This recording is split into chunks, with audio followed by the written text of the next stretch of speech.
the sound of the 1970s, how music changed a decade.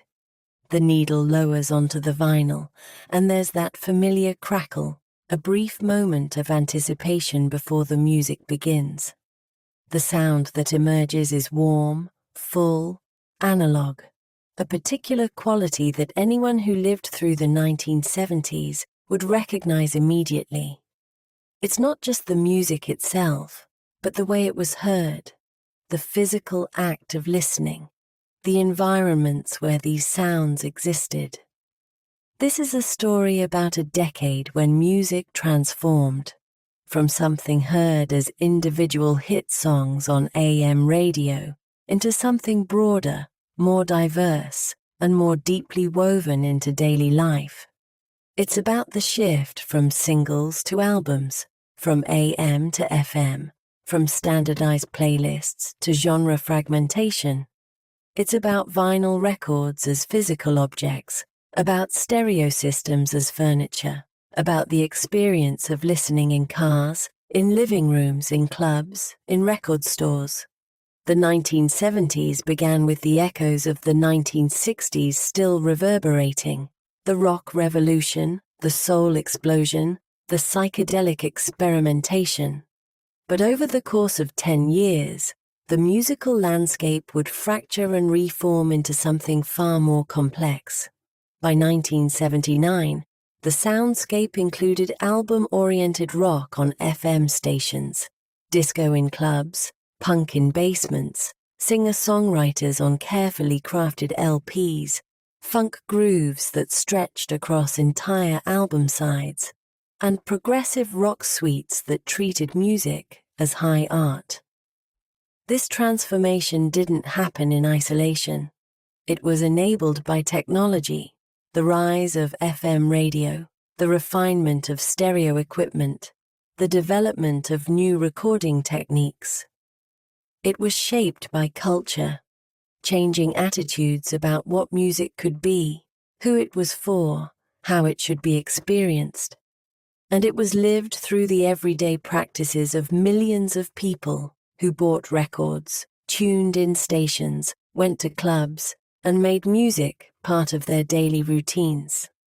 We'll move through this story slowly, attentively, exploring not just what the music sounded like, but how it was encountered, how it was consumed, how it fit into the spaces and rhythms of 1970s American life. The pace will be unhurried, suited to the late hour, to the act of listening, to the particular quality of attention that music deserves. The decade awaits, with its turntables and tape decks, its FM frequencies and club sound systems, its record store bins and concert halls. This is the sound of the 1970s and the story of how it changed everything. The vinyl experience, albums as objects and artifacts. To understand music in the 1970s, you must first understand vinyl, not just as a format for recorded sound, but as a physical object that shaped how people interacted with music, how they thought about it, how they stored it and displayed it and shared it with others. The vinyl LP, long playing record, was not new to the 1970s.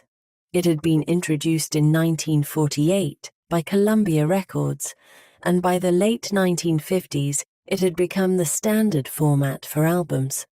But in the 1970s, the LP reached a kind of peak as both technology and cultural artifact.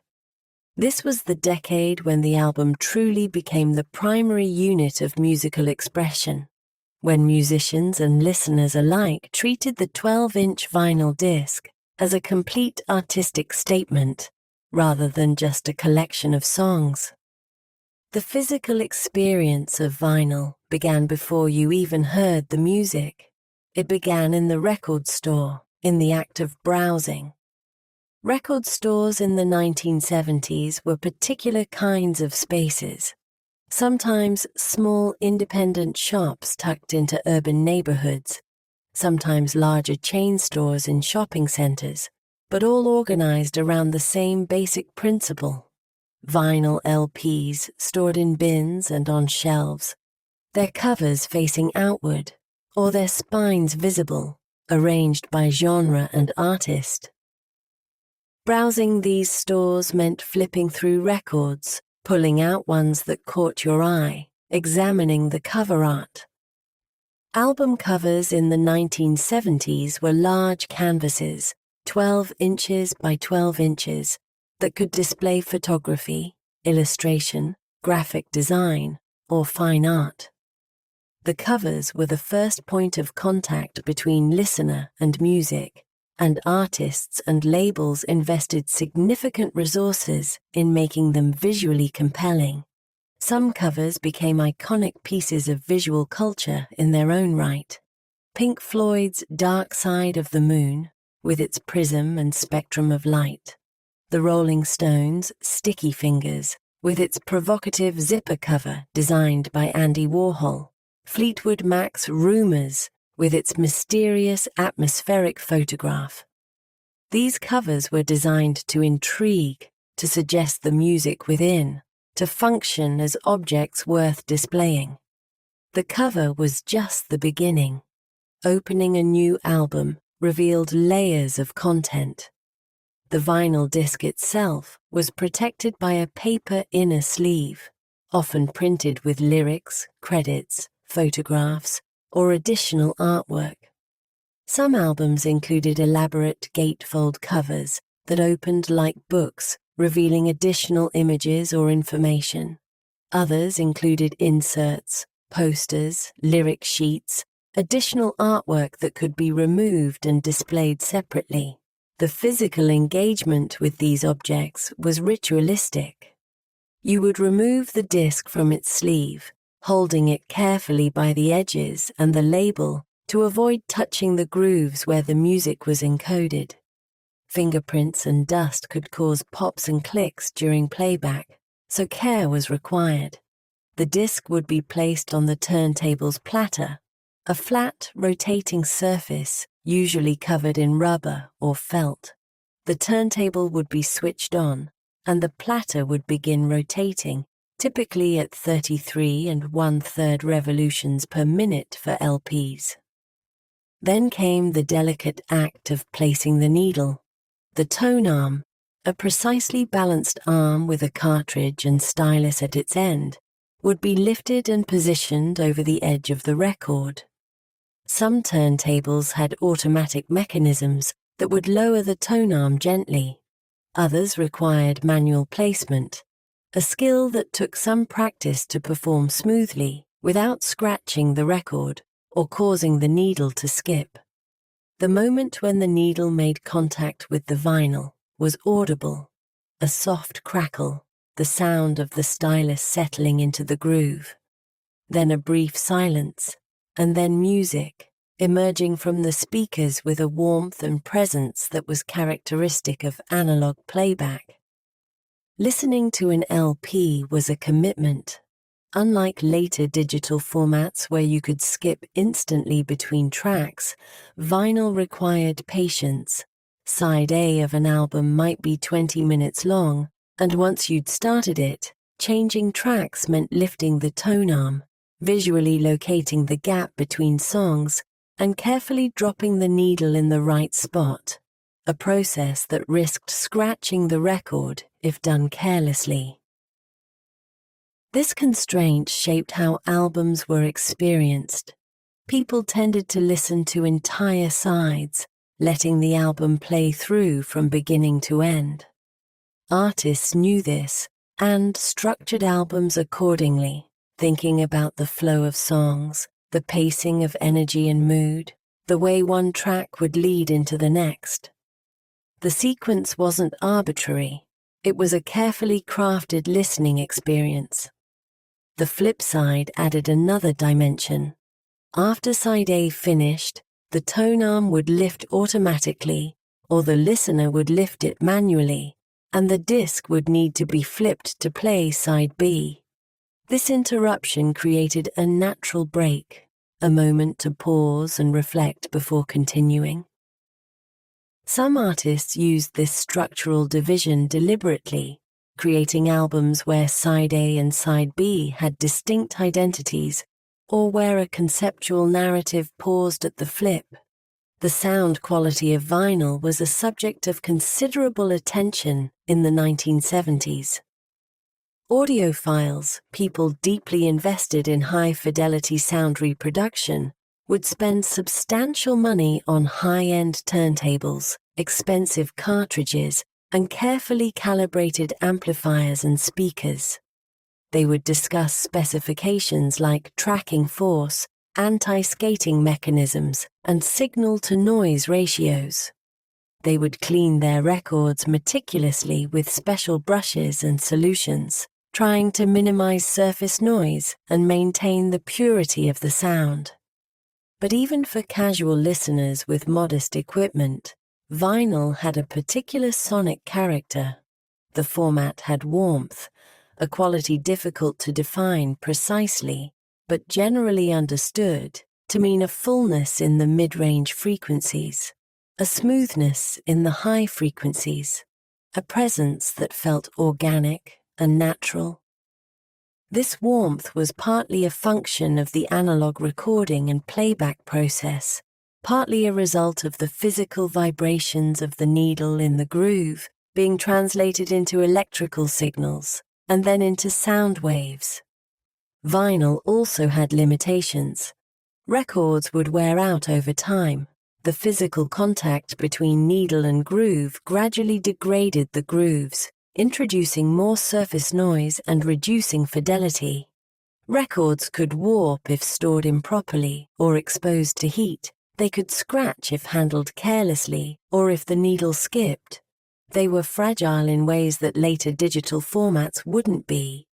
But these limitations were accepted as part of the experience. A record that showed signs of wear, slight crackles, the occasional pop, was a record that had been loved, that had been played repeatedly. The imperfections were evidence of use, of the physical reality of the medium.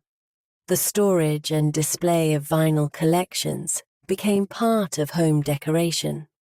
Records were stored vertically on shelves, often in living rooms or bedrooms, their spines visible like books. Some people organized their collections alphabetically by artist. Others grouped them by genre. Still others arranged them by personal preference or by how frequently they were played. The size and visibility of these collections made them social objects. When you visited someone's home, their record collection was on display, offering insights into their musical taste, their cultural interests, their identity. Browsing through someone else's records was a form of social interaction, an opening for conversation about shared musical interests or discoveries. The act of selecting a record to play was itself meaningful. What you chose to play said something about the mood you wanted to create, the atmosphere you were trying to establish.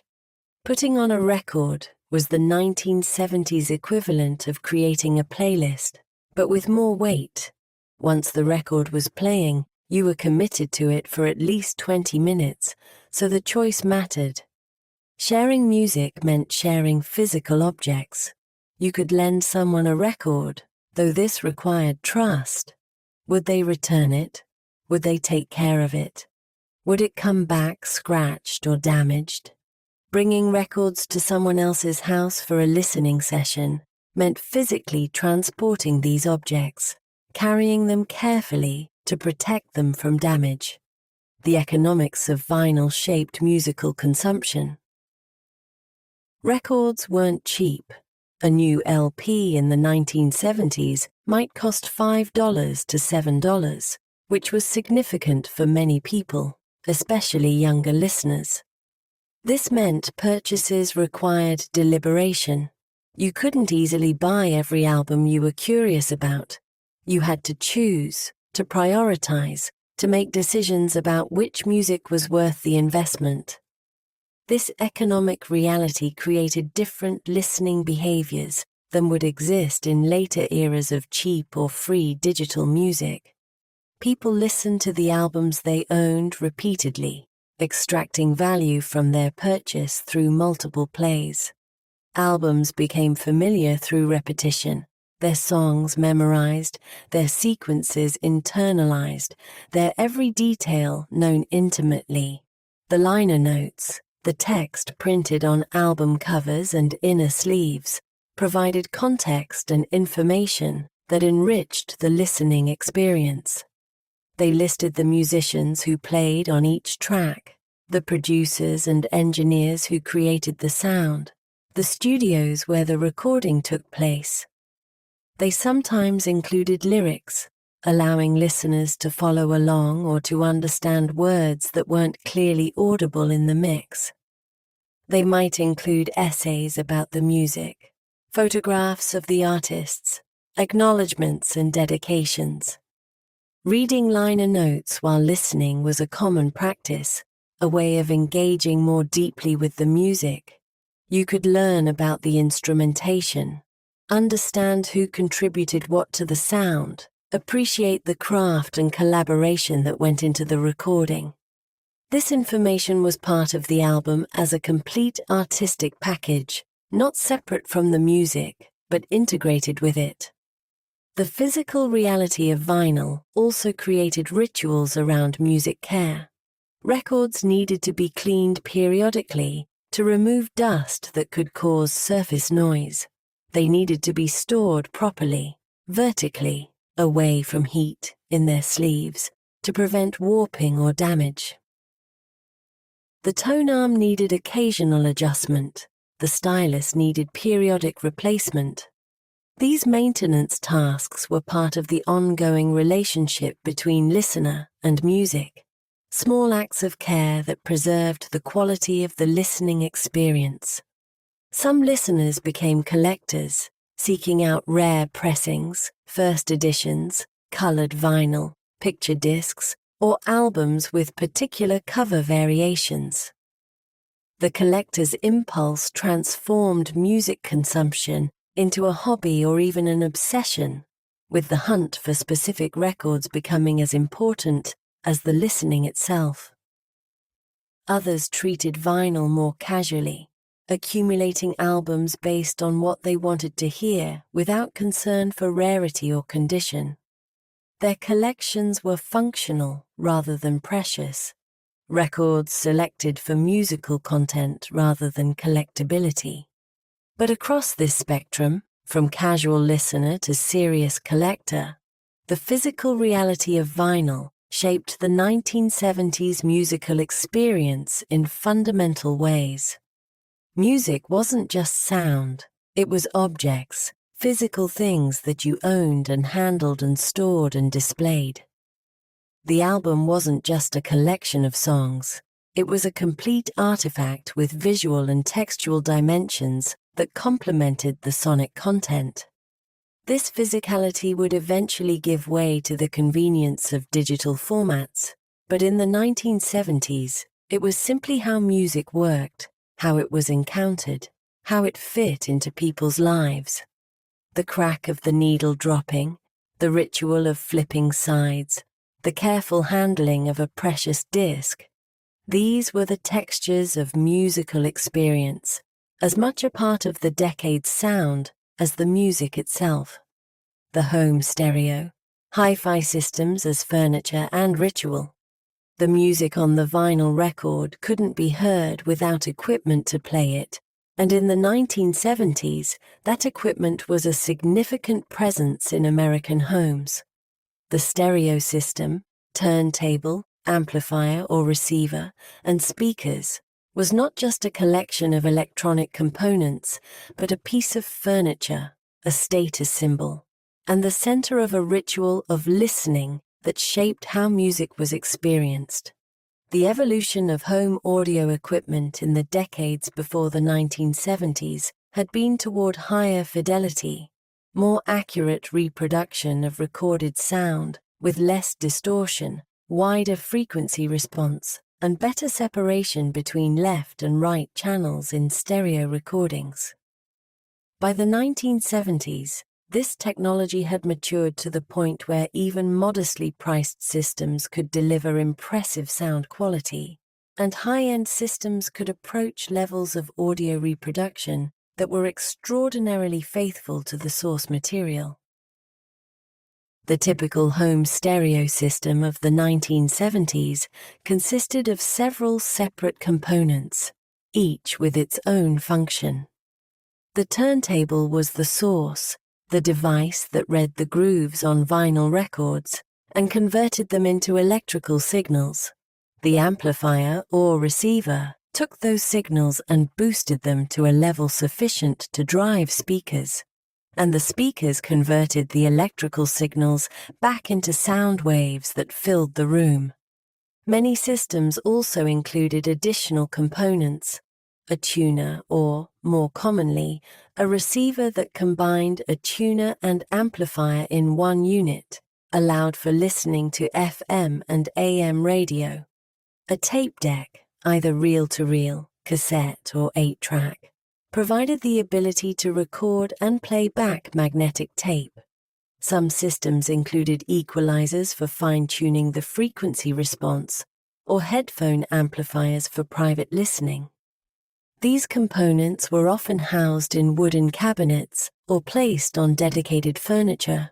The aesthetic of 1970s audio equipment reflected the design sensibilities of the era: natural wood finishes, black or silver faceplates with analog meters and knobs, warm glowing lights that indicated which functions were active.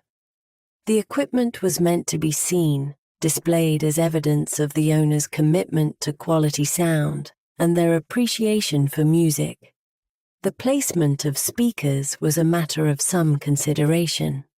Bookshelf speakers, as the name suggested, could be placed on shelves or stands, positioned at ear level and angled slightly inward toward the listening position. Larger floor-standing speakers were positioned in the room to create an optimal stereo image, the illusion of a sound stage with instruments and voices positioned in space between and beyond the speakers. Audiophiles would spend considerable time experimenting with speaker placement, moving them inches at a time, listening critically to how the sound changed, seeking the configuration that produced the best imaging, the most accurate tonal balance, the most satisfying bass response. The room itself became part of the sound system. Its size, its shape, the materials covering its walls and floors all affected how sound waves propagated and were perceived. The ritual of listening on a good home stereo system was different from casual background music. It was an activity unto itself, something you did rather than something that happened while you did other things. You would select an album, remove it from its sleeve, place it on the turntable, lower the needle. You would sit in the sweet spot, the optimal listening position where the stereo image was best, and give the music your attention. This focused listening was encouraged by the nature of vinyl and by the capabilities of high-quality audio equipment. The format demanded your attention for 20-minute stretches. The equipment was capable of revealing subtleties in the recording, the decay of a cymbal, the breath of a singer, the spatial relationship between instruments that rewarded careful listening. People would dim the lights, sit in a comfortable chair positioned between the speakers, and listen to albums in their entirety. They would read the liner notes, study the album artwork, follow the lyrics, lose themselves in the music. This was listening as a primary activity, not as background to something else.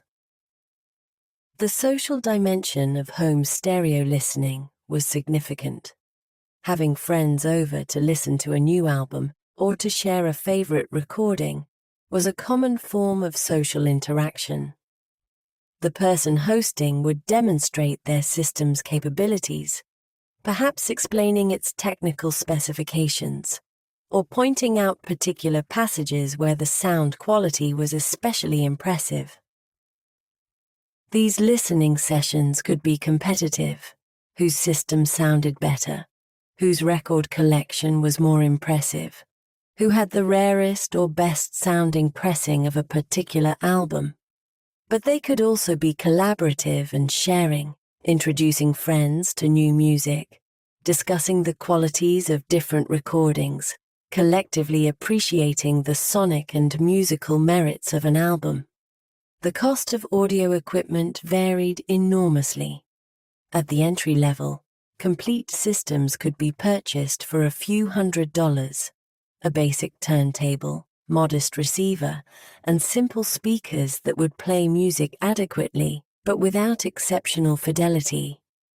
At the high end, audiophile systems could cost thousands of dollars, with components chosen and matched with extreme care, producing sound quality that approached the theoretical limits of what vinyl and electronic reproduction could achieve. This range meant that audio systems were accessible to a broad spectrum of consumers, but also that there was always something better to aspire to. Audio magazines like Stereo Review and High Fidelity published reviews of equipment, measurements of specifications, and comparisons between competing models. Readers would pore over these reviews, learning about the technical aspects of audio reproduction, planning upgrades to their systems, debating the merits of different approaches. The specifications themselves became a language: frequency response measured in hertz, distortion measured as a percentage, signal-to-noise ratio measured in decibels. These numbers were meant to quantify audio quality, to provide objective measures that could be compared across different products. Whether they actually correlated with subjective listening experience was a matter of debate, but the specifications were taken seriously by many consumers as guides to quality. Component brands developed reputations and loyal followings. In turntables, brands like Dual, Thorens, and Technics were respected for their engineering and build quality.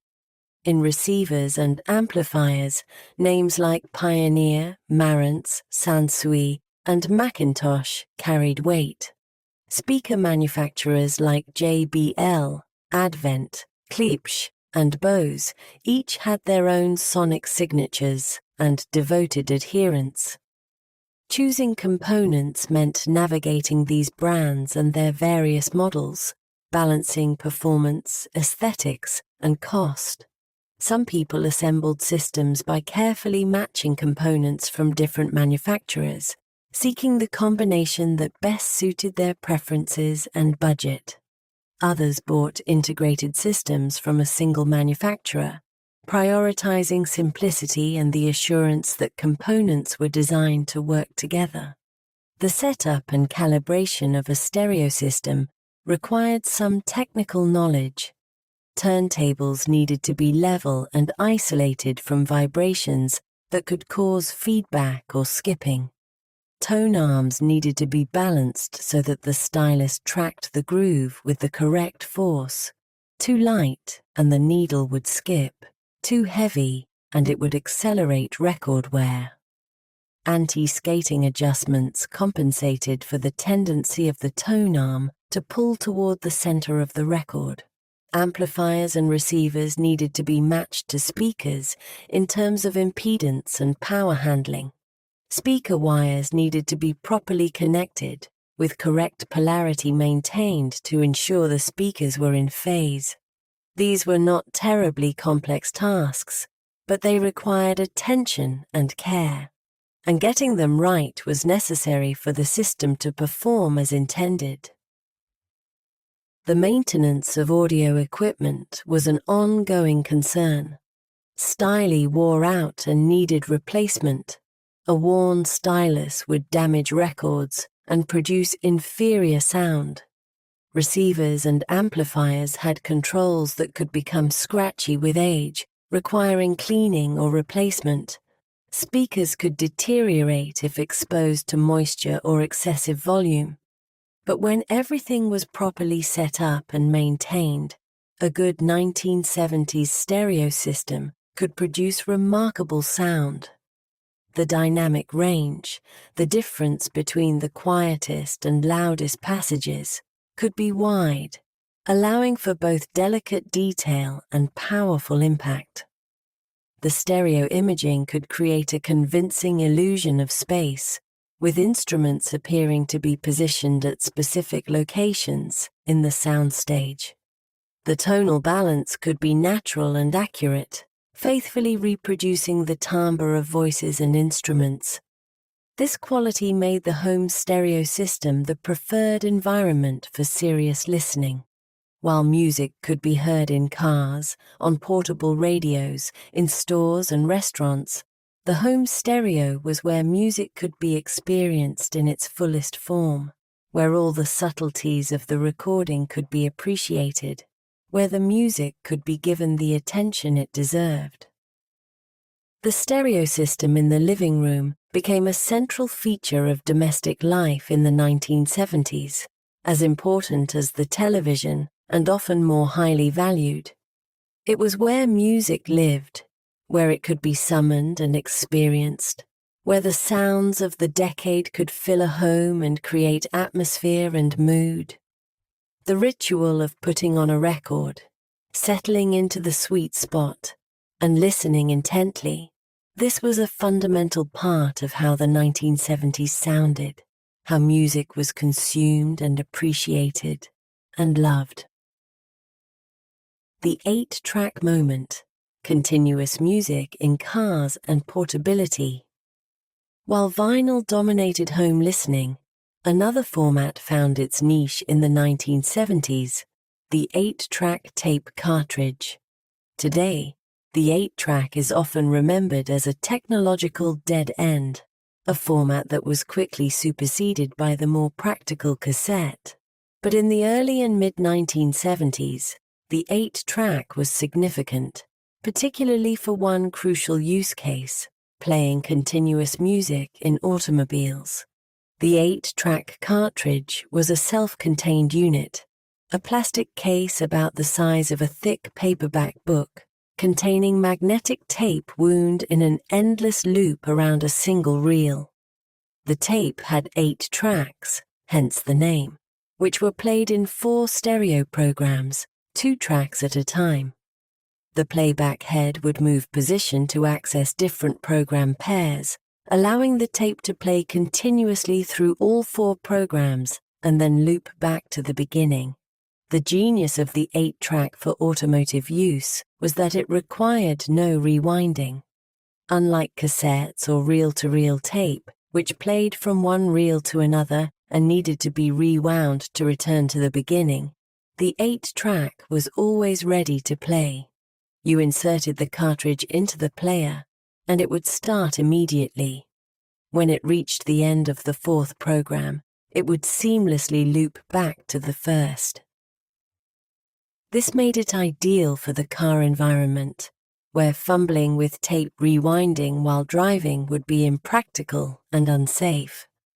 Car manufacturers recognized this and began offering 8-track players as factory-installed options in the late 1960s.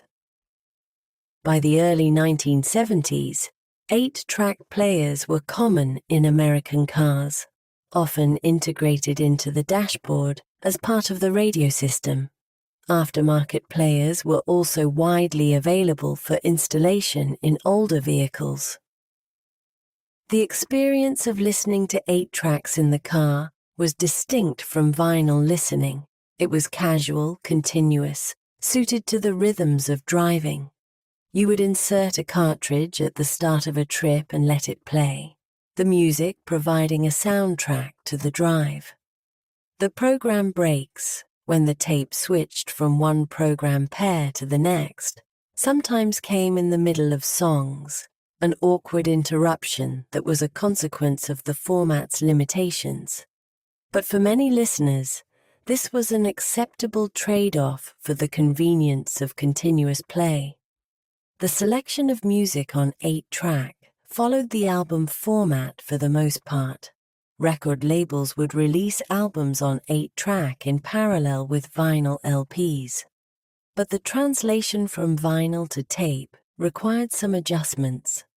Since each of the 4 programs needed to be roughly the same length, songs would sometimes be split across program breaks, or the song order would be rearranged from the vinyl sequence to balance the programs.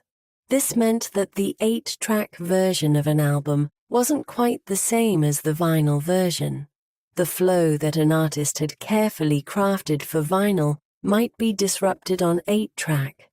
But for casual listening, especially in the car where attention was divided between music and driving, these differences were often not critical. The sound quality of 8-track was acceptable, but not exceptional. The tape was moving at a relatively slow speed compared to reel-to-reel formats, which limited the frequency response and dynamic range. Tape hiss was noticeable, particularly during quiet passages.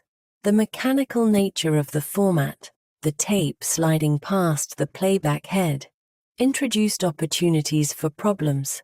The tape could stretch, causing wow and flutter, pitch variations, or the mechanism could misalign, causing channel bleed or dropouts. But again, in the car environment, these limitations were less problematic. Road noise masked much of the tape hiss. The car's audio system typically wasn't as sophisticated as a home stereo, so the format's fidelity limitations weren't as apparent, and the convenience of the format outweighed its sonic shortcomings for the use case it was designed for. 8-track players also found their way into some homes, though they were never as dominant there as turntables. Home 8-track players were often included as part of console stereo systems, large pieces of furniture that combined a turntable, an 8-track player, a radio, and speakers all in one unit. These consoles were marketed as complete entertainment centers, offering multiple format playback in a single attractive package. Portable 8-track players also existed, though they were less common than portable radios or later portable cassette players. These battery-operated units allowed for music playback at picnics, beaches, or anywhere else you might want portable music. But the size and weight of 8-track cartridges and the power requirements of the players made true portability challenging. The format peaked in the mid-1970s, with millions of 8-track players in use and a robust market for pre-recorded 8-track tapes. Record stores dedicated significant shelf space to 8-track releases, with display racks holding cartridges in their distinctive packaging, often a cardboard sleeve showing the album artwork, similar to, but smaller than LP packaging. But even at its peak, the 8-track was showing its limitations. The cassette format, introduced in the 1960s but not widely adopted initially, was proving more versatile. Cassettes were smaller, could be rewound and fast-forwarded, had slightly better sound quality, and didn't suffer from the program break problem. By the late 1970s, cassettes were beginning to displace 8 tracks, particularly for home recording and portable use. The automotive market, where 8-track had its strongest foothold, began shifting to cassette in the late 1970s and early 1980s. Car manufacturers started offering cassette players as standard equipment, and 8-track began its decline. By the mid-1980s, the format was essentially dead, a relic of an earlier era. But in the 1970s, the 8-track had its moment. It brought continuous album playback to cars, providing a soundtrack for commutes, road trips, and everyday driving. It represented a particular approach to music consumption: casual, continuous, integrated into the flow of daily life rather than requiring the focused attention that vinyl listening encouraged. The cultural memory of 8-track is often tinged with nostalgia and mild mockery. It was a format with obvious limitations that was superseded relatively quickly. But it served a real need in its time, solving the problem of how to bring album-length music into automobiles before better solutions emerged. For anyone who drove American roads in the early and mid-1970s, the chunk-chunk sound of an 8-track program change was a familiar marker of the journey, as much a part of the soundscape as the music itself. FM's rise, from free-form radio to album-oriented rock. The transformation of radio in the 1970s was as significant as the evolution of recording formats. At the start of the decade, AM radio remained the dominant force in music broadcasting, playing hit singles in rotation through the top 40 format that had defined radio since the late 1950s. But by the end of the decade, FM had risen to prominence, and with it came new formats that changed how Americans discovered and consumed music. FM, frequency modulation, had technical advantages over AM. The FM band could carry a wider frequency range, allowing for better high-fidelity reproduction of music. FM was also less susceptible to interference and static, providing clearer reception, especially in urban areas. Stereo broadcasting was practical on FM in ways it wasn't on AM, allowing for the full stereo experience of recorded music to be transmitted over the air. These technical advantages had been recognized since the 1940s, but FM had been slow to develop commercially. The AM band was already occupied by established stations with large audiences and advertising revenue. FM was seen as supplementary, a technical curiosity without a clear business model. Through the 1950s and early 1960s, FM stations often simply simulcast their AM programming, offering better sound quality but no distinct content. What changed in the late 1960s was the emergence of free-form or progressive FM radio. These stations, initially clustered in major markets like San Francisco, New York, and Los Angeles, rejected the top 40 format in favor of a looser, more exploratory approach.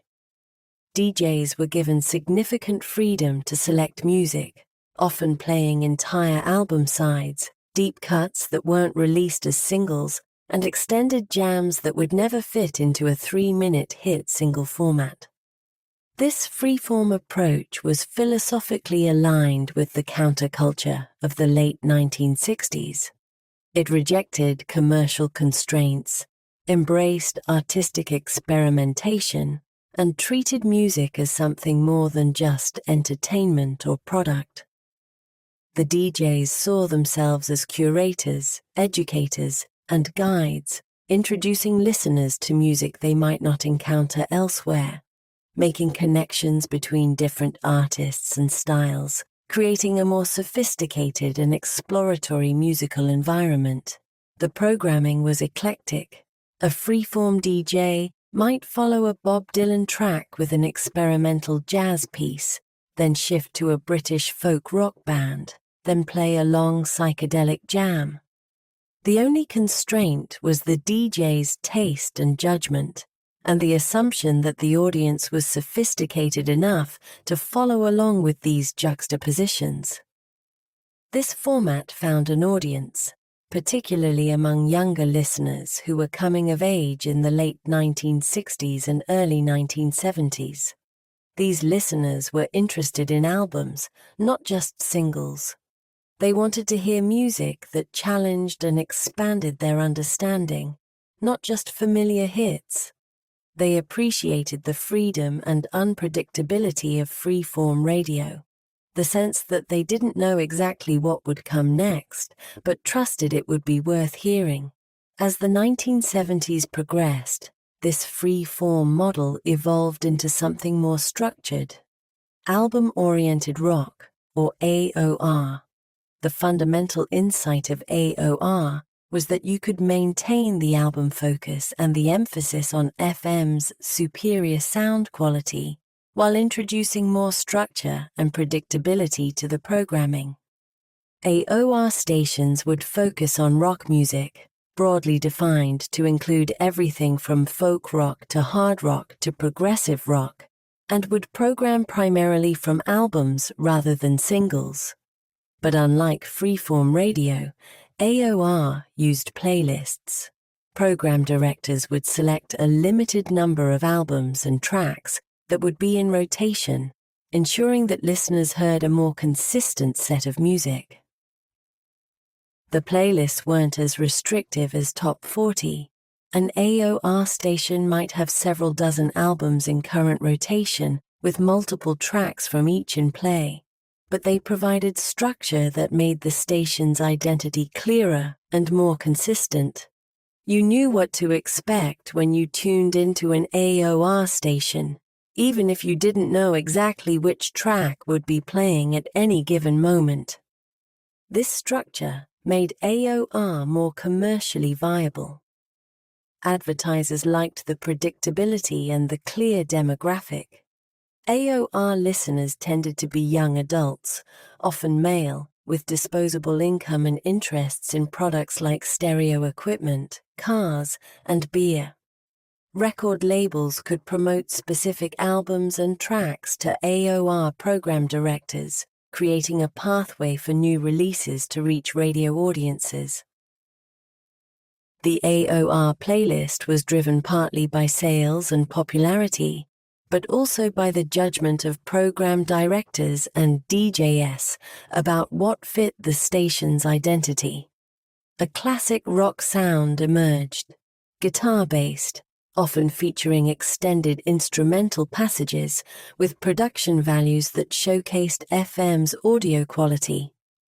Bands like Led Zeppelin, Pink Floyd, Yes, Jethro Tull, and the Eagles became AOR staples, their albums yielding multiple tracks that worked in the format. The daily rhythm of AOR stations created familiar patterns for listeners.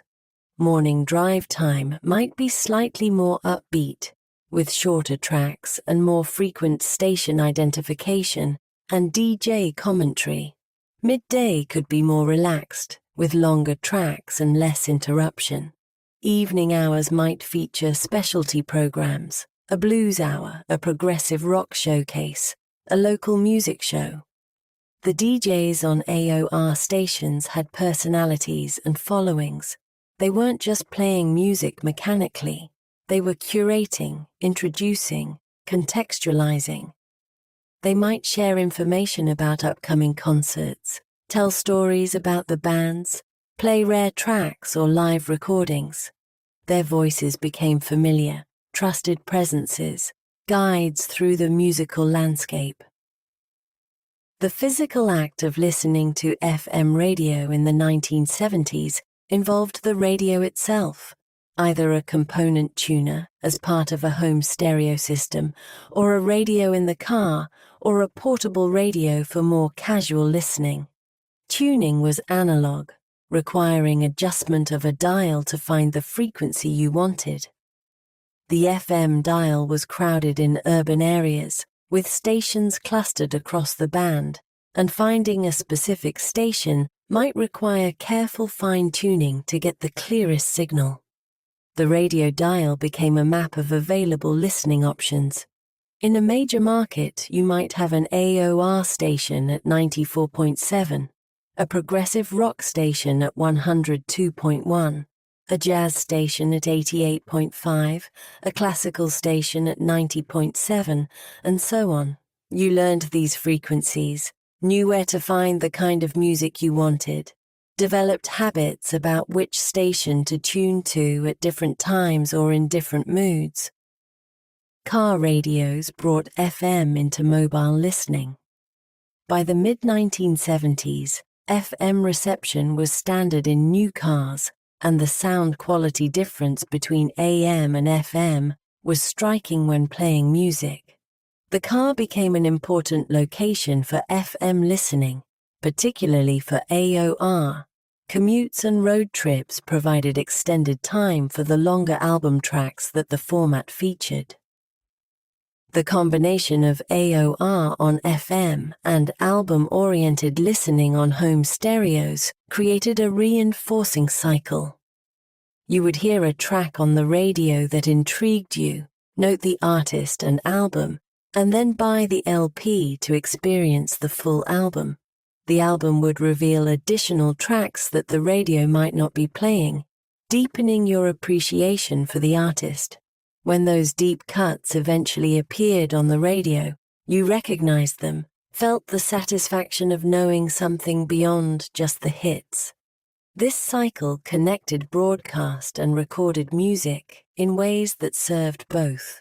Radio promoted albums, driving sales.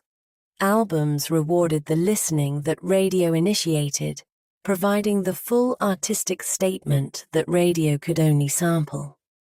The two formats worked together to create a rich musical environment where discovery and deep engagement both happened. By the late 1970s, FM had surpassed AM in music listenership in many markets. The sound quality, the album focus, and the format's compatibility with the musical tastes of the era made FM the natural home for rock music and many other genres. AM radio increasingly shifted away from music toward talk, news, and sports, ceding music broadcasting to its FM competitors. This transformation of radio was one of the defining shifts of the 1970s musical landscape. It changed how music was discovered, how it was heard, how it fit into daily life. The DJ voices on FM stations became part of the cultural fabric, as recognizable and influential as the musicians themselves. And the sound of FM, the clarity, the stereo field, the album tracks, became the sound of the decade for a generation of listeners who grew up turning the dial to their favorite frequency and settling in to hear what was playing. Singer-songwriters and intimate listening, the confessional voice. As the 1970s opened, a distinct musical approach was emerging that would come to define much of the decade's most personal and enduring work. The singer-songwriter movement, artists who wrote and performed their own material, often accompanying themselves on acoustic guitar or piano, created music that felt intimate, confessional, deeply personal, in ways that much rock music was not. This wasn't entirely new. Bob Dylan had established the template in the 1960s of the songwriter as poet, as social commentator, as introspective artist. But in the early 1970s, this approach expanded and diversified, with a generation of artists creating albums that felt like private conversations, like windows into their inner lives. James Taylor exemplified this intimate approach. His 1970 album Sweet Baby James established him as a major artist, with songs like Fire and Rain that dealt explicitly with personal struggles, mental health, addiction, loss.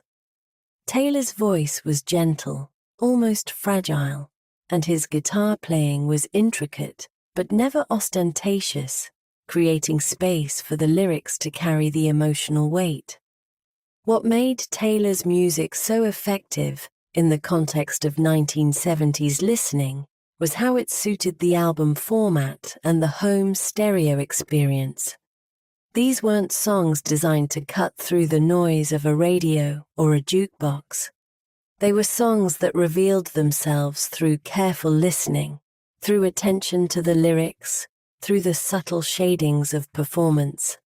Listening to a James Taylor album on a good stereo Sitting in a quiet room, you could hear the breath between phrases, the small inflections in his voice, the precise finger-picking patterns on the guitar. Carole King made a similar impact with her 1971 album, Tapestry. King had been a successful songwriter in the 1960s, writing hits for other artists, but Tapestry was something different. Deeply personal songs performed with her own voice and piano playing. The album's warmth and authenticity connected with millions of listeners. Songs like It's Too Late, I Feel the Earth Move, and You've Got a Friend became standards, but experiencing them in sequence on the full album created an emotional arc that individual songs couldn't match. King's piano playing was central to the album's sound. Unlike the elaborate orchestrations of some pop music, Tapestry was relatively sparse. Piano, bass, drums, occasional guitar, King's voice. This simplicity made the songs feel immediate and direct. When you listened on vinyl, you could hear the mechanical sounds of the piano, the sustain and decay of notes, the relationship between King's voice and her instrument.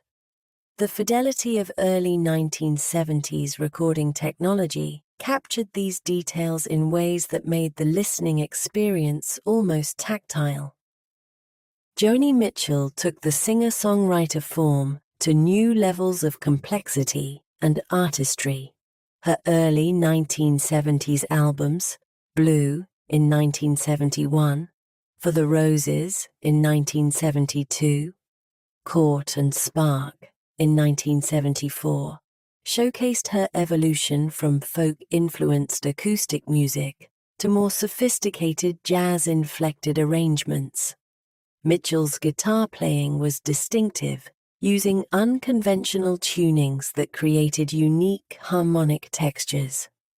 Her voice was capable of extraordinary range and emotional nuance, and her lyrics were poetic in ways that invited repeated listening and interpretation. Blue was particularly striking in its emotional vulnerability. Songs like A Case of You, River, and the title track dealt with love, loss, longing, and self-examination, with an honesty that was almost uncomfortable in its intimacy. Mitchell wasn't hiding behind metaphor or abstraction. She was presenting her experiences and feelings directly, trusting that listeners would connect with that honesty. The production on Blue was minimal, mostly just Mitchell's voice, her guitar or piano, and occasional subtle accompaniment. This starkness made it perfect for late-night listening, for times when you wanted music that felt like a companion rather than a performance. The album became one of those records that people turned to during difficult times, finding solace in Mitchell's ability to articulate complex emotional states. By Court and Spark, Mitchell was working with fuller arrangements, incorporating jazz musicians like Larry Carlton on guitar and the LA Express as her backing band. The music was more sophisticated, more complex, but it retained the emotional directness that characterized her work. Songs like Help Me and Free Man in Paris had more commercial appeal than her earlier work, but they didn't sacrifice artistic integrity for accessibility.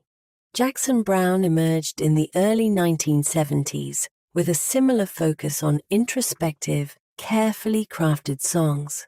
His self-titled 1972 debut and 1973's For Every Man established him as a major talent, with songs that examined relationships, personal growth, and American life with intelligence and emotional depth. Browne's voice wasn't as technically impressive as some of his contemporaries, but it had sincerity and warmth that made his songs feel trustworthy, like he was sharing genuine insights rather than performing. Late for the Sky released in 1974, was perhaps Brown's masterpiece of this period. The album dealt with the ending of a relationship and the broader sense of disillusionment that many people were feeling in the mid-1970s.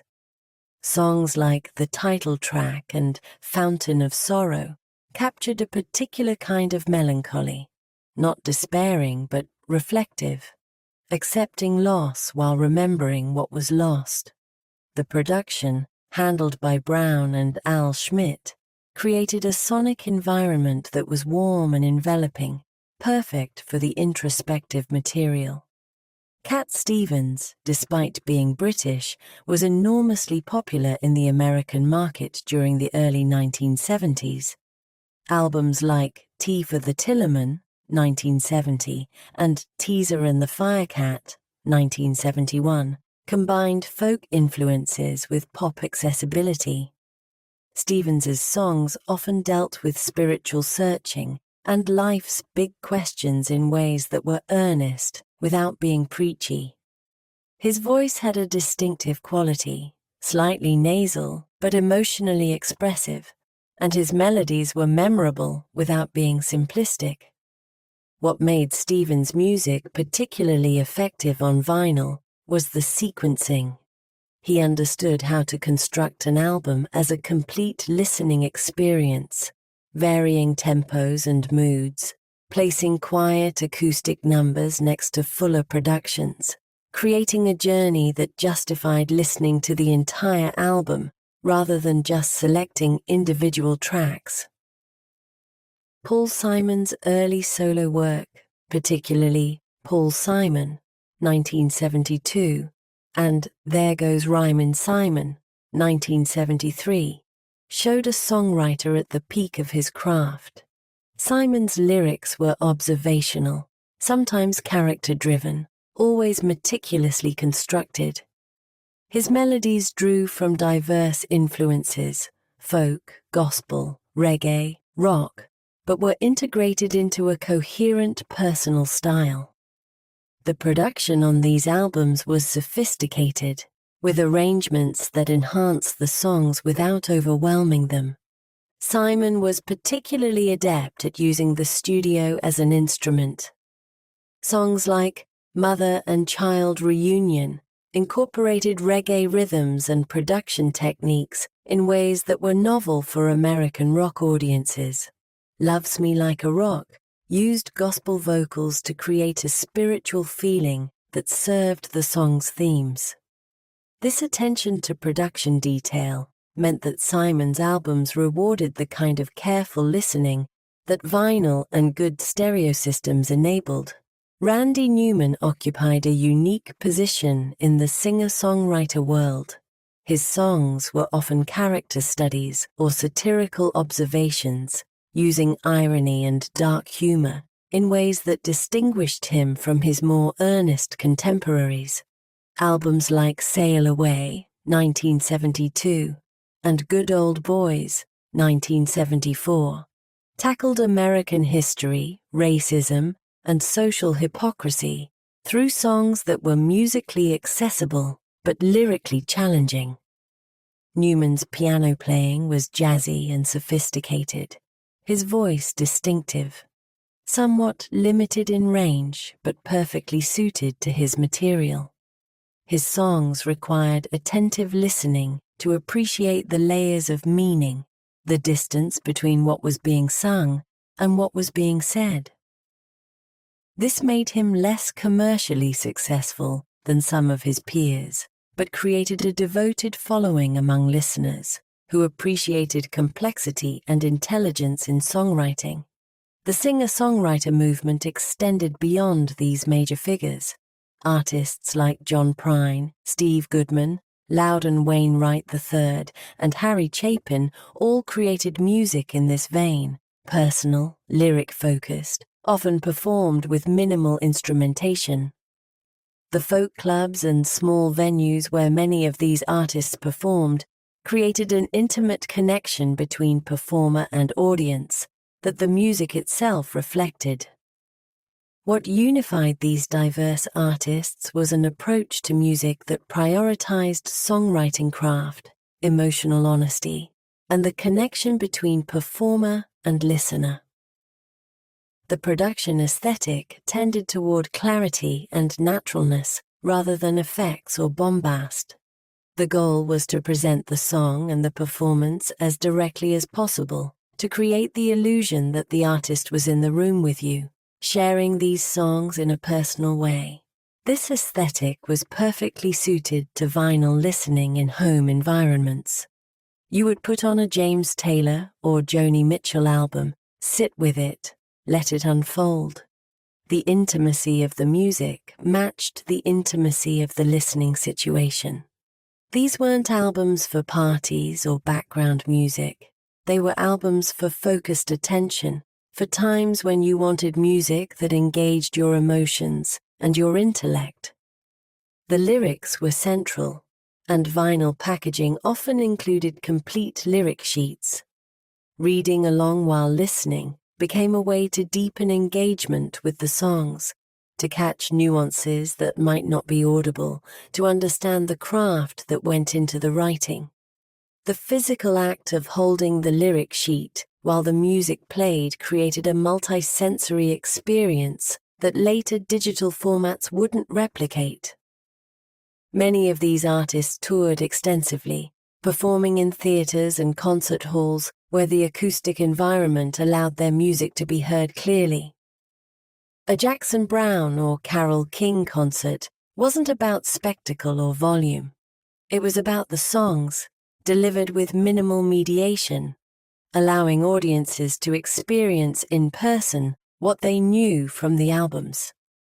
The influence of the singer-songwriter movement extended into the late 1970s and beyond. Artists like Bruce Springsteen, though associated more with rock, brought some of the same confessional intensity and lyrical focus to their work.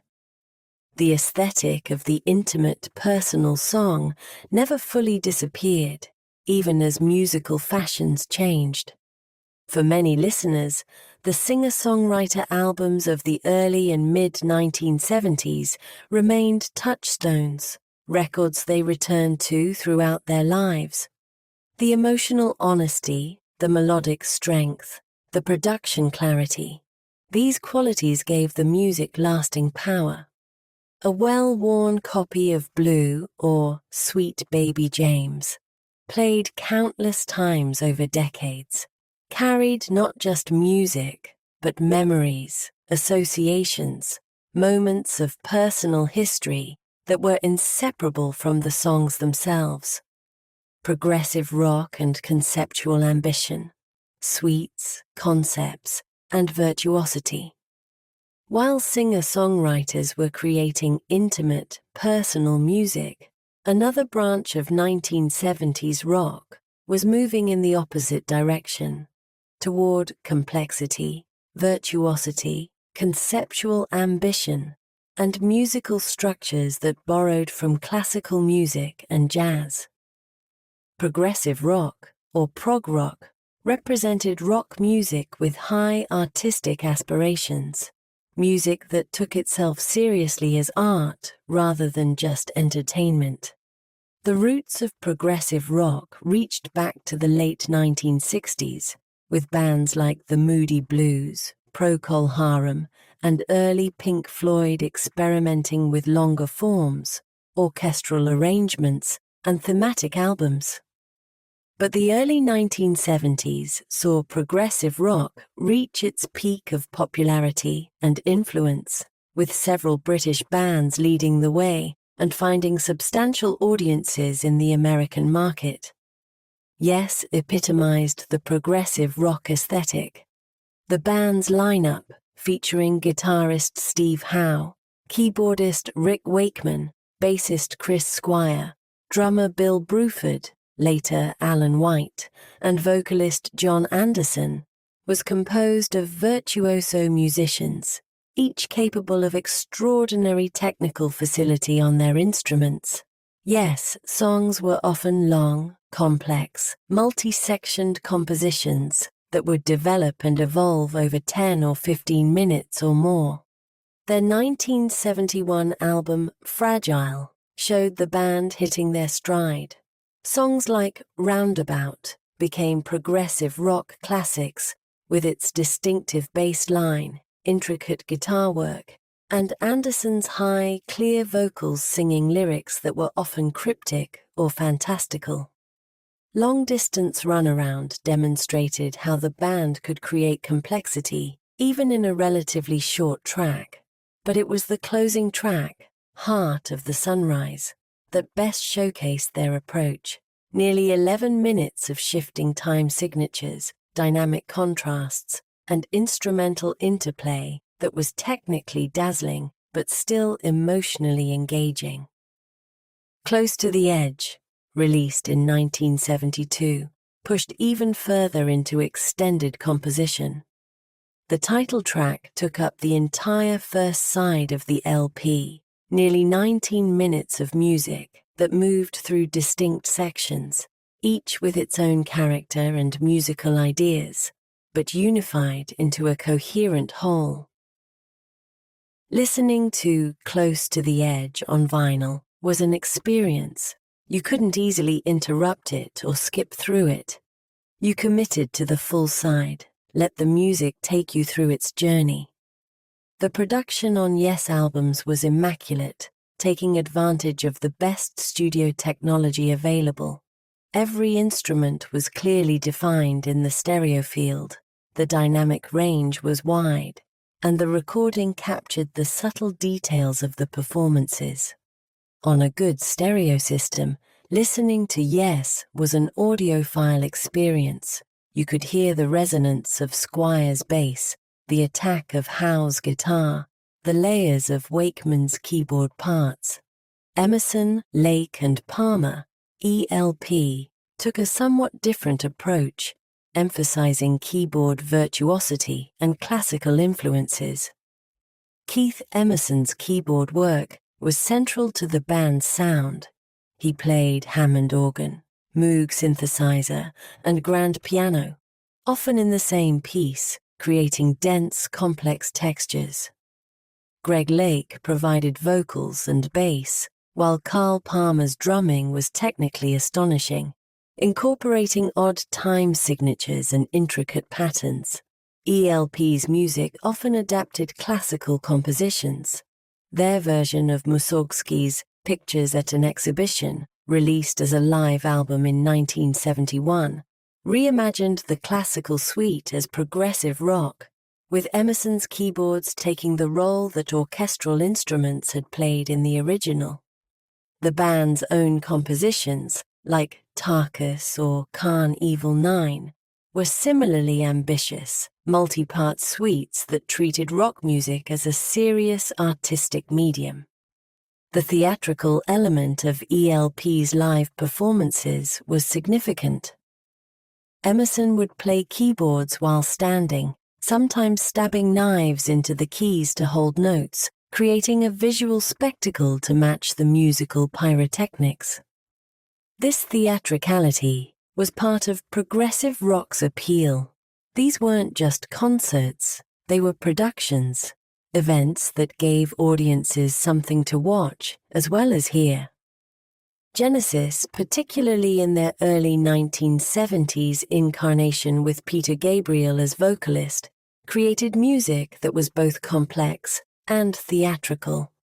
Albums like Foxtrot, 1972, and Selling England by the Pound, 1973, featured intricate instrumental passages, whimsical or surreal lyrics, and arrangements that incorporated acoustic instruments, synthesizers, and unconventional sounds.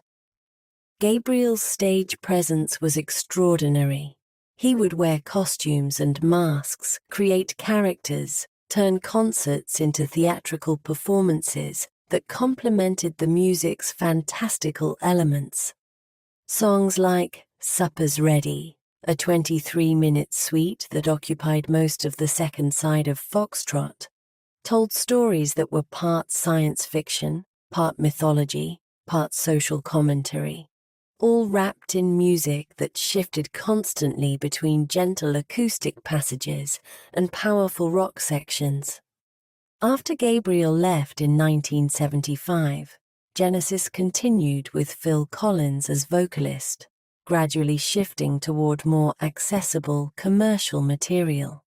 But their early to mid-1970s work remained definitive progressive rock, music that demanded attention and rewarded it with complexity and imagination.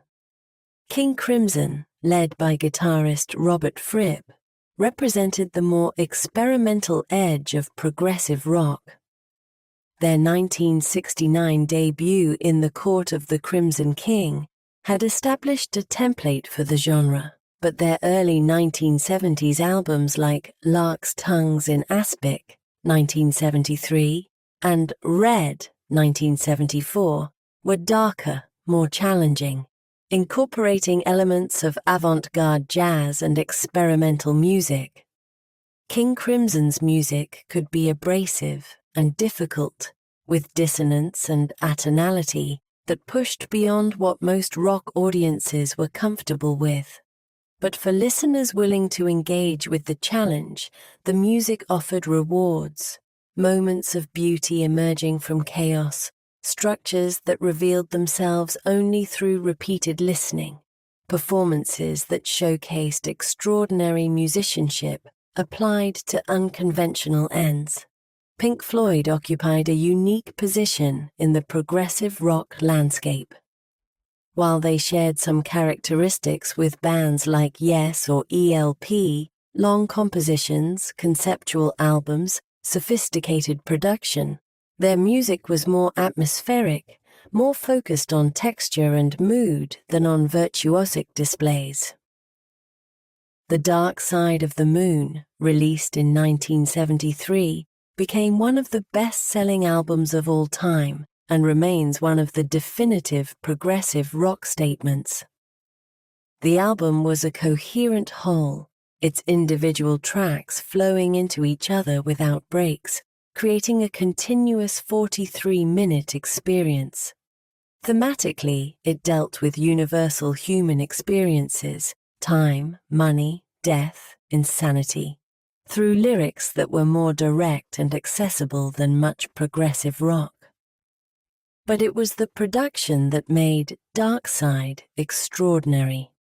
Engineer Alan Parsons and the band used the studio as an instrument, layering sounds, creating spatial effects, incorporating found sounds and spoken word passages.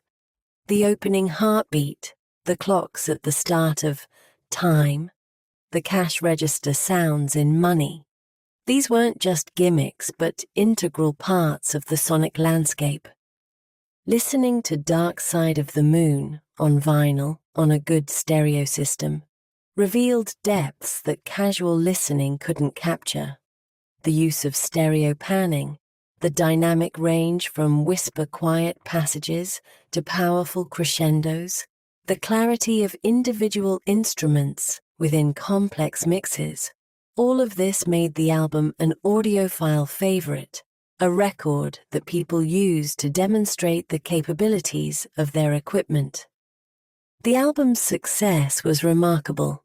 It spent years on the charts, introduced progressive rock to audiences who might not have otherwise encountered it, and demonstrated that complex, ambitious music could achieve commercial success. Part of this success came from the album's suitability to the vinyl format. It was designed as a complete experience, and experiencing it complete was the way it revealed its full impact. Jethro Tull, led by Ian Anderson, combined progressive rock with folk influences and theatrical performance. Anderson's flute playing was central to the band's sound, unusual for rock music, and his stage presence, playing flute while standing on one leg, dressing in elaborate costumes, made concerts memorable events. Albums like Aqualung, 1971, and Thick as a Brick, 1972, showcased the band's range. Aqualung, was structured as two conceptually linked halves, dealing with religion and society. Thick as a Brick was even more ambitious. The entire album was presented as a single continuous piece, a musical setting of a mock epic poem attributed to a fictional child prodigy. The album's packaging included a newspaper parody that extended the joke, rewarding close attention to the extra musical elements. Rush, a Canadian power trio, brought progressive rock influences to hard rock, creating music that was both accessible and complex. Geddy Lee's high vocals, Alex Lifeson's guitar work, and Neil Peart's intricate drumming created a sound that was distinctly their own. Albums like 2112, 1976, and A Farewell to Kings, 1977, featured long-form compositions alongside shorter songs, and Peart's lyrics often dealt with philosophy, science fiction, and individualism. Rush found particular success with American audiences through FM radio play.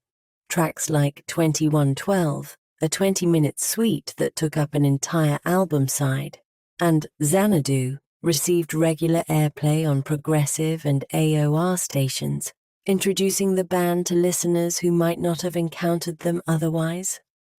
Their music was technically demanding, but also energetic and exciting, bridging the gap between art rock and mainstream rock. The progressive rock aesthetic extended to album packaging. Gatefold covers were common, often featuring elaborate artwork by artists like Roger Dean, known for his Yes covers, or Hypgnosis, who designed many Pink Floyd covers. The artwork was part of the experience, creating visual representations of the music's fantastical or conceptual elements. Listening to progressive rock in the 1970s was often a communal activity among devoted fans. People would gather to hear new albums, discussing the musical and lyrical content, debating interpretations, appreciating the technical achievements. The complexity of the music made it a topic of conversation, something to analyze and understand, rather than just passively consume. Critics were often divided on progressive rock. Some praised its ambition and musicianship, seeing it as rock music achieving artistic maturity. Others criticized it as pretentious and self-indulgent, overly complex for its own sake, losing the energy and directness that made rock and roll powerful. These debates were part of the culture around the music, with fans and detractors both taking the music seriously enough to argue about it. The decline of progressive rock's mainstream popularity came in the late 1970s, as punk and new wave emerged with stripped-down aesthetics that rejected progressive rock's complexity. But during its mid-1970s peak, progressive rock represented one pole of rock music's possibilities, the idea that rock could be as ambitious, as complex, as artistically serious as any other musical form, and that audiences would respond to that ambition. Funk and the groove emphasis, rhythm as the foundation. While progressive rock was building elaborate structures and singer-songwriters were crafting intimate confessions, funk was taking music in a fundamentally different direction, focusing on rhythm, on groove, on the hypnotic power of a perfectly locked-in band, creating a continuous, danceable pulse. Funk's roots were in soul and R&B of the 1960s, particularly in the work of James Brown. Brown had pioneered the approach of treating every instrument, including the voice, as a rhythmic element. In a James Brown song, the guitar wasn't playing chords so much as chopping out rhythmic accents. The bass wasn't providing harmonic support so much as establishing the foundation of the groove. The drums were the engine, and every other element was there to reinforce and interact with that engine. By the early 1970s, this approach had evolved into fully formed funk, with multiple bands and artists creating music where the groove was everything, where the goal was to create a rhythmic feel so powerful and infectious that it compelled movement. Sly and the Family Stone had already demonstrated funk's possibilities in the late 1960s with albums like Stand, but their early 1970s work, particularly There's a Riot Going On, 1971, showed a darker, denser take on funk. The grooves were heavier, more layered, with drum machines and effects creating a thick, almost narcotic sound. Sly Stone's production was innovative, using the studio to create textures and atmospheres that were more complex than anything in the band's live performances. There's a Riot Going On was a challenging listen, particularly for those expecting the exuberant pop-funk of earlier Sly albums. But it was hugely influential, showing that funk could be introspective, could carry emotional weight, could be album-oriented music rather than just singles for the dance floor. Songs like Family Affair were minimal and hypnotic, built on simple but effective grooves that repeated and evolved across several minutes. George Clinton and his associated bands, Parliament and Funkadelic, took funk to its most elaborate and experimental extremes. Funkadelic's early 1970s albums like Maggot Brain, 1971, and Cosmic Slop, 1973, combined funk grooves with psychedelic rock guitar, creating a hybrid that was both deeply funky and wildly experimental. The title track of Maggot Brain, featuring Eddie Hazel's 10-minute guitar solo over a minimal rhythm section, was an almost trance-like journey that showed how funk's repetitive structures could create space for extended improvisation.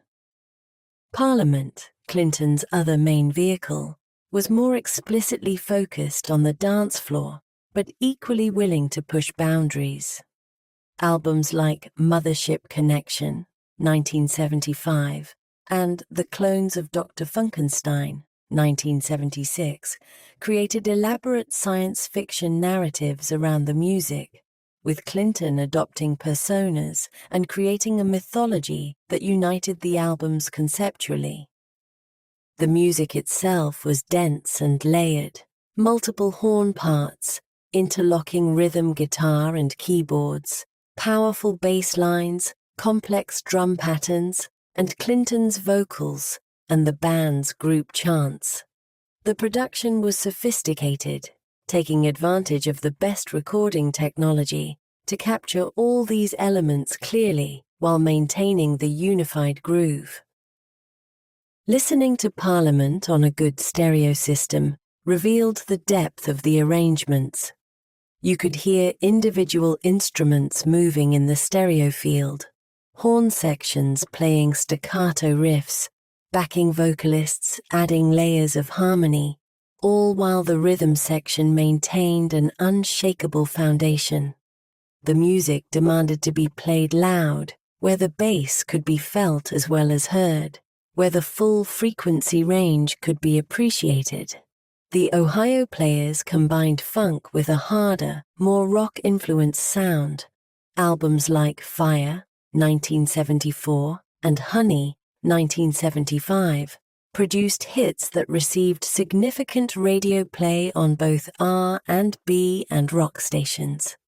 Songs like Fire and Love Roller Coaster had grooves that were impossible not to move to, with tight horn sections and powerful rhythm sections driving the music forward relentlessly.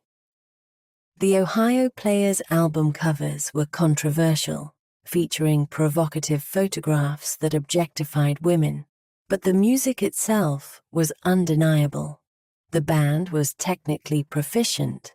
Their arrangements were sophisticated, and their grooves were among the deepest in 1970s funk. Earth, Wind and Fire, led by Maurice White, created funk that incorporated jazz, soul, gospel, and pop influences. Their mid-1970s albums, particularly That's the Way of the World, 1975, Spirit, 1976, and All in All, 1977, achieved both critical and commercial success. The band was large, sometimes featuring more than 10 members, with a horn section, multiple percussionists, and vocalists capable of complex harmonies. Earth, Wind and Fire's sound was polished and sophisticated, with production by Charles Stepney and later Maurice White that created clarity and space within complex arrangements. Songs like Shining Star, Getaway and September had irresistible grooves, but also strong melodies and vocal hooks that made them accessible beyond just the dance floor. The band's concerts were elaborate productions, with choreography, costume changes, and special effects creating shows that were spectacular even by 1970s standards. The influence of jazz on funk was particularly evident in the work of Herbie Hancock. His 1973 album, Headhunters, brought jazz instrumentation and improvisation to funk grooves, creating music that was both sophisticated and deeply funky. The opening track, Chameleon, was built on a simple but hypnotic bass line, with Hancock's keyboards and the band's rhythm section creating layers of polyrhythmic complexity. Headhunters was enormously successful, becoming the best-selling jazz album of its time. It showed that music could be intellectually complex and rhythmically powerful simultaneously, that jazz's harmonic sophistication and funk's groove emphasis weren't incompatible. The Meters, a New Orleans band, created funk that was stripped down and precise. Their instrumental albums from the early 1970s, Struttin', 1970, Cabbage Alley, 1972, featured grooves that were economical and exact, with no wasted notes, every element perfectly placed to serve the rhythm. Drummer Zigaboo Modelista's playing was particularly influential, creating patterns that were simple enough to be immediately gripping, but complex enough to reward careful listening. The Meters' music was widely sampled in later decades, with hip-hop producers recognizing the perfection of their grooves and using them as foundations for new tracks. But in the 1970s, they were influential primarily among musicians and serious fans of funk, demonstrating what could be achieved through restraint and precision rather than complexity and density. Kool and the Gang evolved from jazz-influenced instrumental funk to more vocal-oriented music as the decade progressed. Their early 1970s albums like Wild and Peaceful, 1973, featured horn-driven funk that was both sophisticated and accessible. Songs like Jungle Boogie and Hollywood Swinging became funk classics, with instantly recognizable horn riffs and grooves that compelled dancing. The Isley Brothers, who had been recording since the 1950s, found new success in the 1970s with albums that combined funk, rock, and soul. Their 1973 album 3+3 featured extended tracks like That Lady and Summer Breeze that showcased Ernie Isley's guitar work, influenced by Jimi Hendrix, but applied to funk and soul contexts. The band's ability to stretch songs across entire album sides, maintaining grooves while varying the arrangement and solos, made their albums ideal for the vinyl format. Curtis Mayfield's early 1970s solo work, Particularly the Superfly soundtrack, 1972, brought social consciousness to funk. Mayfield's high, gentle voice and his socially aware lyrics combined with hard-driving funk grooves to create music that was both danceable and thought-provoking. The Superfly soundtrack became one of the defining albums of 1970s funk, with tracks like Freddie's Dead and Pusherman addressing drug culture and urban life over wah-wah guitar and tight rhythm sections. Funk's emphasis on groove made it particularly suitable for certain listening contexts. In cars, where the bass response of sound systems was often emphasized, funk's powerful low end was especially effective. At parties or gatherings, funk provided continuous danceable music that didn't demand lyrical attention but rewarded physical movement. But funk also worked for focused listening on home stereos. The complexity of the arrangements, the interplay between instruments, the subtle variations in the groove, all of this revealed itself through careful attention.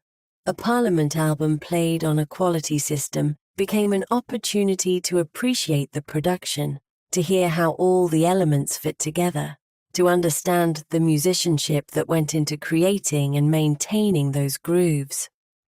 The influence of funk extended beyond funk itself. Rock bands incorporated funk elements, Stevie Wonder's synthesizer work, Tower of Power's horn sections, the wah-wah guitar that became ubiquitous across genres. Jazz continued to incorporate funk grooves, creating the fusion movement. And disco, which would dominate the late 1970s, was built on the foundation that funk had established, the groove as the central organizing principle of the music. Disco culture and club environments, the dance floor as destination. By the mid-1970s, a new sound was emerging from clubs in New York and other urban centers. Disco, a style of music explicitly designed for dancing, for the particular environment of the nightclub, for the experience of moving to music in a communal space with sophisticated sound systems and lighting, creating an immersive environment. Disco's roots were in soul, funk, and the dance music that had always existed in Black and Latin communities. But disco refined and formalized these elements, creating a specific aesthetic. A steady four-on-the-floor beat, bass drum on every beat, open hi-hats on the offbeats, orchestral arrangements with strings and horns, and production that emphasized clarity and power across the entire frequency spectrum. The club environment was central to disco's development and experience. Discotheques, nightclubs dedicated to dancing to recorded music rather than live bands, had existed since the 1960s, but they reached new levels of sophistication in the mid-1970s. Clubs like Paradise Garage and Studio 54 in New York became legendary, creating environments where music, lighting, and social experience combined into something greater than the sum of parts. The sound systems in these clubs were extraordinary by the standards of the time. Multiple large speakers, powerful amplifiers, and careful acoustic treatment of the spaces meant that the music could be heard clearly even at high volumes. The bass was physical. You felt it in your chest and through the floor. The high frequencies were crisp and clear, cutting through the noise of the crowd. The mid-range carried the vocals and melodic instruments, ensuring that every element of the arrangement was present and balanced. DJs were the curators of the club experience. Unlike radio DJs who talked between songs, club DJs focused on creating continuous music, mixing from one track to the next without breaks, maintaining the energy and keeping dancers on the floor. The development of mixing techniques, beat matching, where tracks were synchronized so the transition between them was seamless, required skill and practiced ears. The records DJs worked with were often 12-inch singles, a format that became associated with disco. Unlike 7-inch 45s, which typically contained 3 or 4-minute versions of songs, 12-inch singles offered extended versions, often 8, 10, or 12 minutes long, that allowed DJs to work with tracks for longer periods. These extended versions would build gradually, establishing the groove, adding elements, creating peaks and valleys that match the energy of the dance floor. Donna Summer's 1975 breakthrough, Love to Love You Baby, exemplified the extended disco format. The album version ran nearly 17 minutes, with Summer's vocals moving from whispers to moans to full-voiced singing, all over a pulsing, hypnotic track that built and released tension repeatedly. This wasn't a song designed for radio or home listening in the traditional sense. It was designed for the club, for the experience of losing yourself in the music and the movement. Summer became the most successful disco artist of the era, with producer Giorgio Moroder crafting a series of hits that defined the disco sound. I Feel Love, 1977, was particularly influential, built entirely on synthesizers and a relentless electronic beat that anticipated the electronic dance music that would emerge in the following decades. The track's minimalism, just bass, drums, hi-hats, and Summer's voice, created space and drive simultaneously. The Bee Gees, though British and originally known for melodic pop, became synonymous with disco through their work on the Saturday Night Fever soundtrack, 1977. The film and its music brought disco to mainstream America in an unprecedented way. Songs like Stayin' Alive, Night Fever, and How Deep Is Your Love combined the Bee Gees' harmonic sophistication with disco rhythms and production. Saturday Night Fever was a cultural phenomenon, the soundtrack becoming one of the best-selling albums of all time. It brought disco into homes across America, making it unavoidable on radio and establishing a template for disco production that would be widely imitated. The soundtrack worked as an album, carefully sequenced to create an arc that matched the film's narrative, and individual tracks became standalone hits. Chic, formed by Nile Rodgers and Bernard Edwards, created disco that was both commercially successful and musically sophisticated. Their guitar and bass interplay was precise and funky, influenced by James Brown and Motown, but applied to disco structures. Songs like Le Freak, 1978, and Good Times, 1979, had grooves that were instantly recognizable and endlessly repeatable, perfect for the club environment. Rodgers' guitar work, clean, rhythmic, using chord inversions and muted strings to create percussive effects, became widely influential. The bass line from Good Times was particularly impactful, eventually being sampled for the Sugar Hill Gang's Rapper's Delight, one of the first hip-hop records to achieve mainstream success.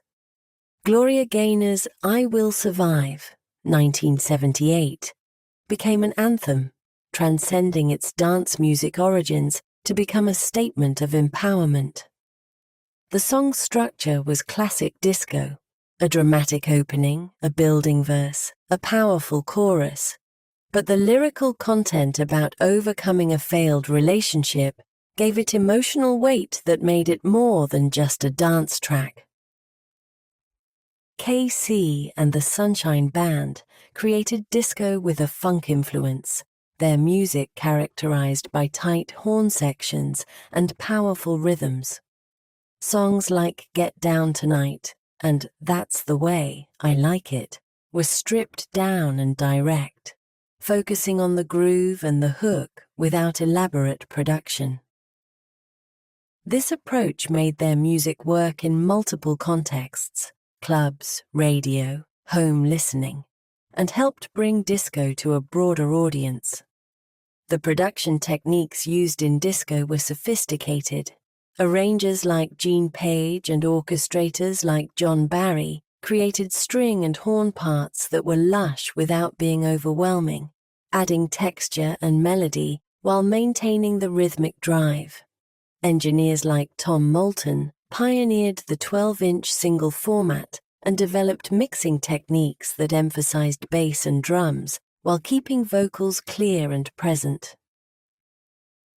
The recording process for disco tracks was often elaborate. Individual elements would be recorded separately: drums, bass, guitars, keyboards, percussion, strings, horns, vocals, and then mixed together with careful attention to how each element sat in the frequency spectrum. Reverb and other effects created a sense of space, making the music feel large and enveloping. Listening to disco on a home stereo couldn't fully replicate the club experience, the physical impact of club sound systems, the social energy of the dance floor, the continuous mixing from track to track. But disco albums and 12-inch singles did translate well to home listening for those with good equipment. The production quality was high, the performances were professional, and the music had enough variety within its structures to remain interesting across multiple listens. The backlash against disco, which culminated in the Disco Demolition Night at Comiskey Park in Chicago in 1979, was about more than just musical taste. Disco was associated with urban culture, with Black and Latin communities, with gay culture, with a kind of hedonistic escapism that made some people uncomfortable. The reaction against it was often coded language for reactions against these communities and their cultural expressions. But for those who embraced disco, it represented joy, liberation, community. The dance floor was a space where hierarchies could dissolve, where everyone was equal in their commitment to the music and the movement. The clubs provided refuge for people who felt marginalized elsewhere, creating communities bound by shared love of the music and the experience. Disco's influence on music production and on popular music more broadly was profound and lasting. The emphasis on the beat, the production techniques, the 12-inch single format, the role of the DJ, all of these would continue long after disco's commercial peak had passed. Electronic dance music, house, techno, and countless other genres would build on foundations that disco established. Punk's raw minimalism, DIY ethics, and stripped-down sound.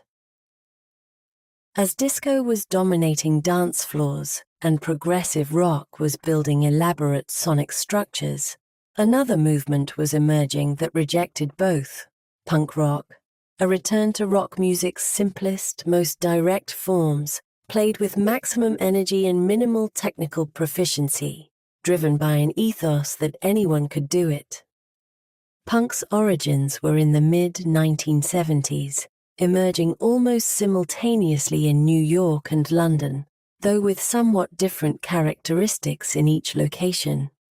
The American punk scene, centered initially around clubs like CBGB in New York's Bowery, included bands like the Ramones, Television, Patti Smith, and Talking Heads, each with their own distinct approach, but united by a rejection of mainstream rock's excesses. The Ramones epitomized punk's aesthetic of simplicity and speed. Their 1976 self-titled debut album was shocking in its directness. 14 songs in under 30 minutes, most under 3 minutes, many under 2. The arrangements were stripped down to essentials: Johnny Ramone's bar chord guitar, Dee Dee Ramone's driving bass, Tommy Ramone's straightforward drumming, Joey Ramone's distinctive vocals. The production on the Ramones' early albums was deliberately raw, capturing the live energy of the band without studio polish.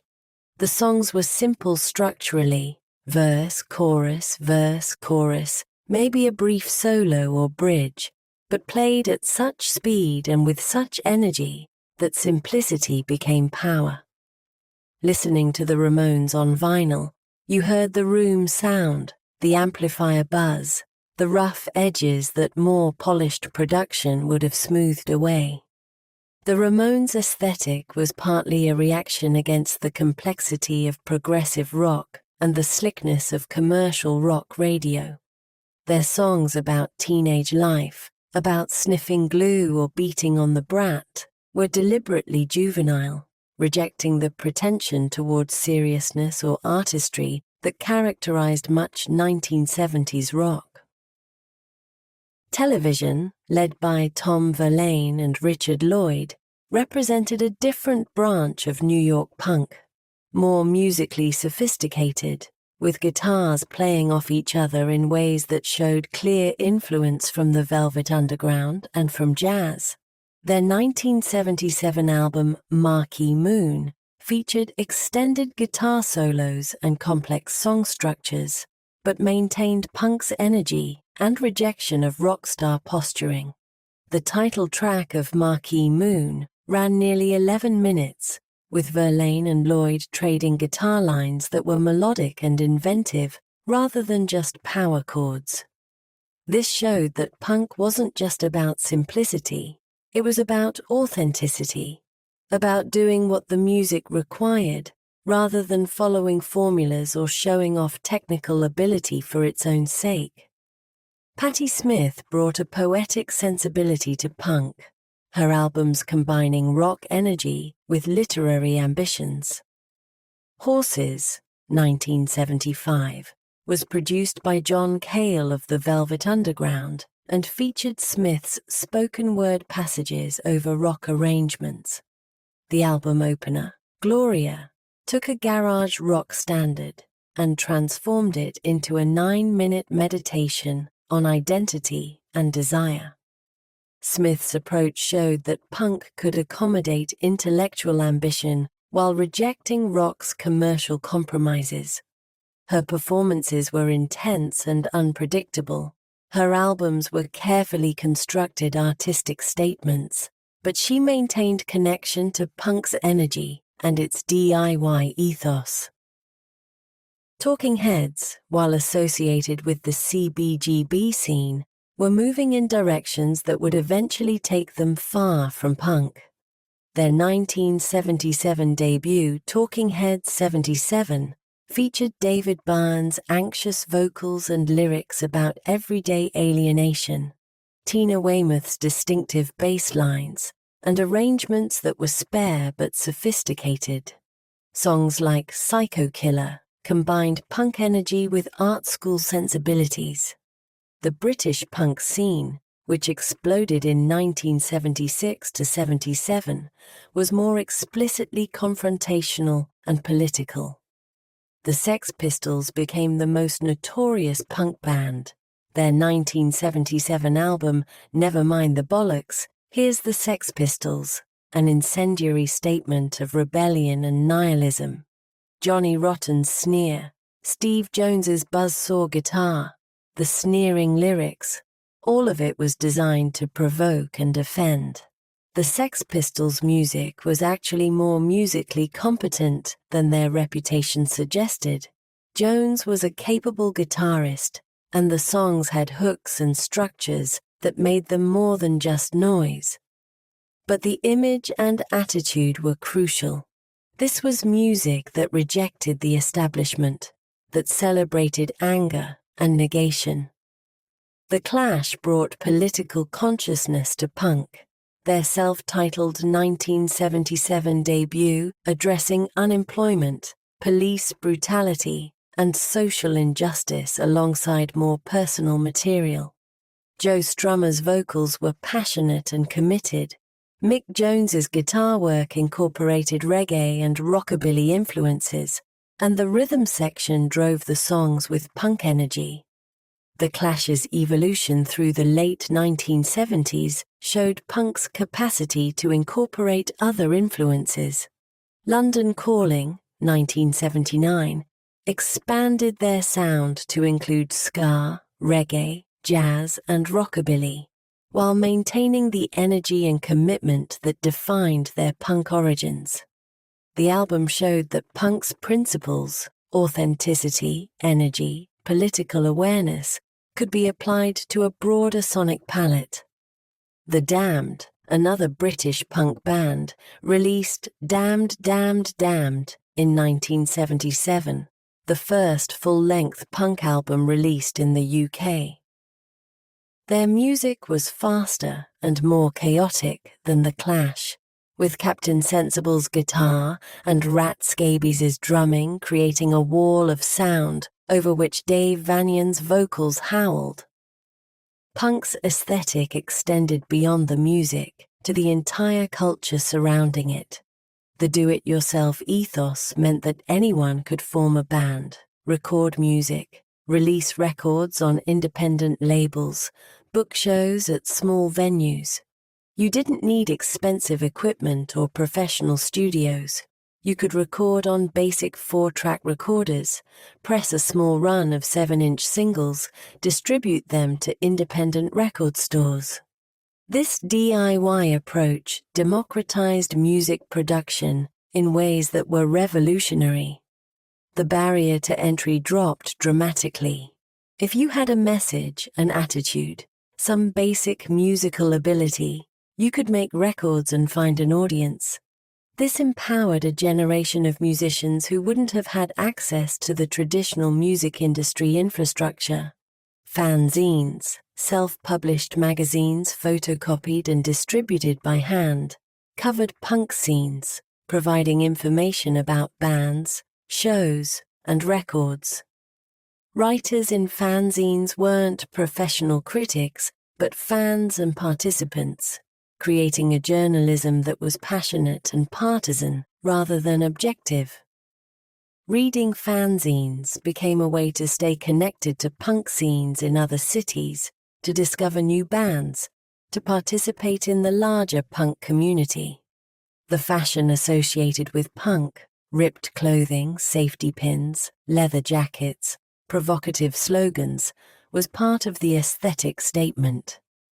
The visual presentation was deliberately anti-establishment, anti-commercial, designed to shock and to signal membership in the punk community.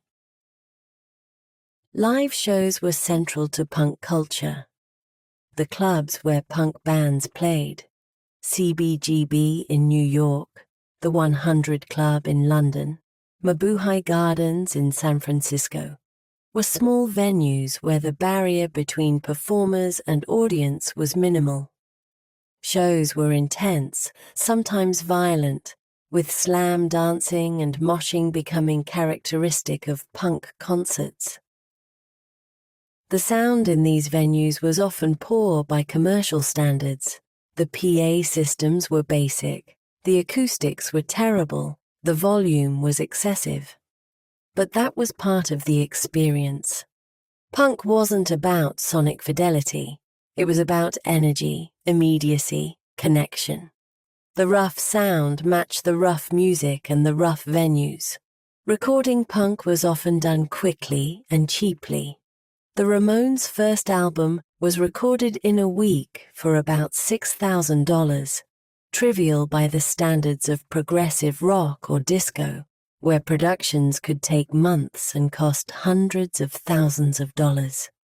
But this economy was part of punk's values. You didn't need expensive studios or famous producers. You just needed to capture the energy and the songs. The influence of punk on the music industry and on popular music was disproportionate to its commercial success. Punk's commercial peak was brief. By 1978 to 79, many of the major punk bands had broken up. evolved into post-punk or new wave, or been absorbed into the mainstream. But the DIY ethos, the independent label infrastructure, the stripped-down aesthetic, all of this persisted and influenced music for decades to come. Punk also represented a challenge to the established order of 1970s rock. Progressive rock's complexity, disco's commercial slickness, AOR's formulaic approach, punk rejected all of it, insisting on a return to basics, to authenticity, to music that said something directly rather than hiding behind technical proficiency or production polish. For listeners in the late 1970s, punk provided an alternative to the dominant sounds. If you were frustrated with mainstream rock, tired of disco, looking for something with more edge and energy, punk offered it. The music was exciting in a way that much 1970s rock had ceased to be, and it created communities of listeners and participants who felt connected to something genuine and vital. Record stores as discovery spaces, browsing, buying, and musical education. The record store in the 1970s was more than just a retail space. It was a cultural hub, a place of discovery, a social environment where musical knowledge was shared, and where the act of browsing and buying music was its own form of engagement. Record stores varied widely in size and character. Small independent shops might occupy a single storefront, their inventory limited but carefully curated, their staff deeply knowledgeable about particular genres or styles. Larger chain stores like Sam Goody, Peaches, or Tower Records offered more comprehensive inventories, often spreading across multiple rooms or levels, organized into distinct sections by genre. The physical organization of record stores shaped how people discovered music. The store would be divided into sections: rock, soul/R&B, jazz, classical, country, international, soundtracks, and within each section, records would be organized alphabetically by artist. This created a taxonomy, a map of musical territory that you could navigate physically. Browsing meant flipping through bins of records, pulling out ones that caught your attention. The album cover was the first point of contact, an interesting image, an intriguing title, recognition of an artist's name. You would pull the record out, examine the front and back cover, read the track listing, check who played on the album, note the label and the year of release. This physical examination was part of the shopping experience. The weight of the record in your hands, the feel of the cardboard sleeve, the artwork. All of this contributed to the decision about whether to purchase. You were buying a physical object, not just access to music, and the qualities of that object mattered. Many stores had listening stations where you could preview records before buying. These might be booths with turntables and headphones, or simply a counter where store staff would play requested albums. The ability to hear music before purchasing was valuable, reducing the risk of buying something you wouldn't enjoy, allowing for more adventurous purchases. The staff at independent record stores were often musicians themselves, or serious fans with deep knowledge of particular genres. They could make recommendations, point you toward new releases or overlooked older albums, help you find music similar to artists you already liked.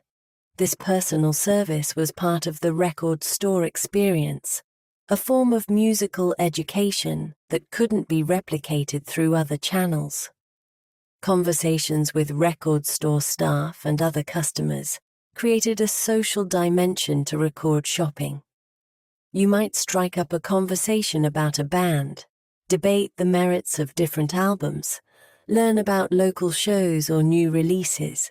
The record store was a place where musical taste and knowledge were displayed and exchanged, where cultural capital was built through familiarity with obscure artists or insider knowledge about music scenes. The economics of record buying shaped listening behaviors. Most people couldn't afford to buy every record they were interested in, so choices had to be made. This created a slower, more deliberate process of building a collection.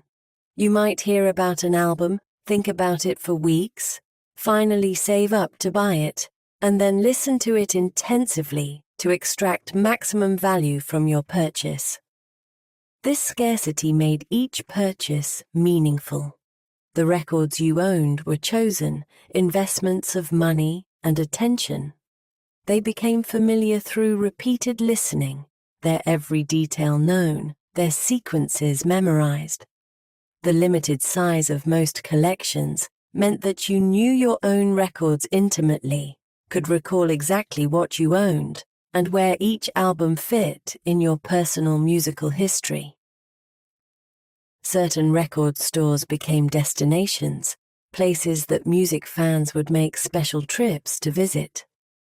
Tower Records on Sunset Boulevard in Los Angeles, for instance, was open until midnight every night, allowing for late-night browsing that became its own form of entertainment.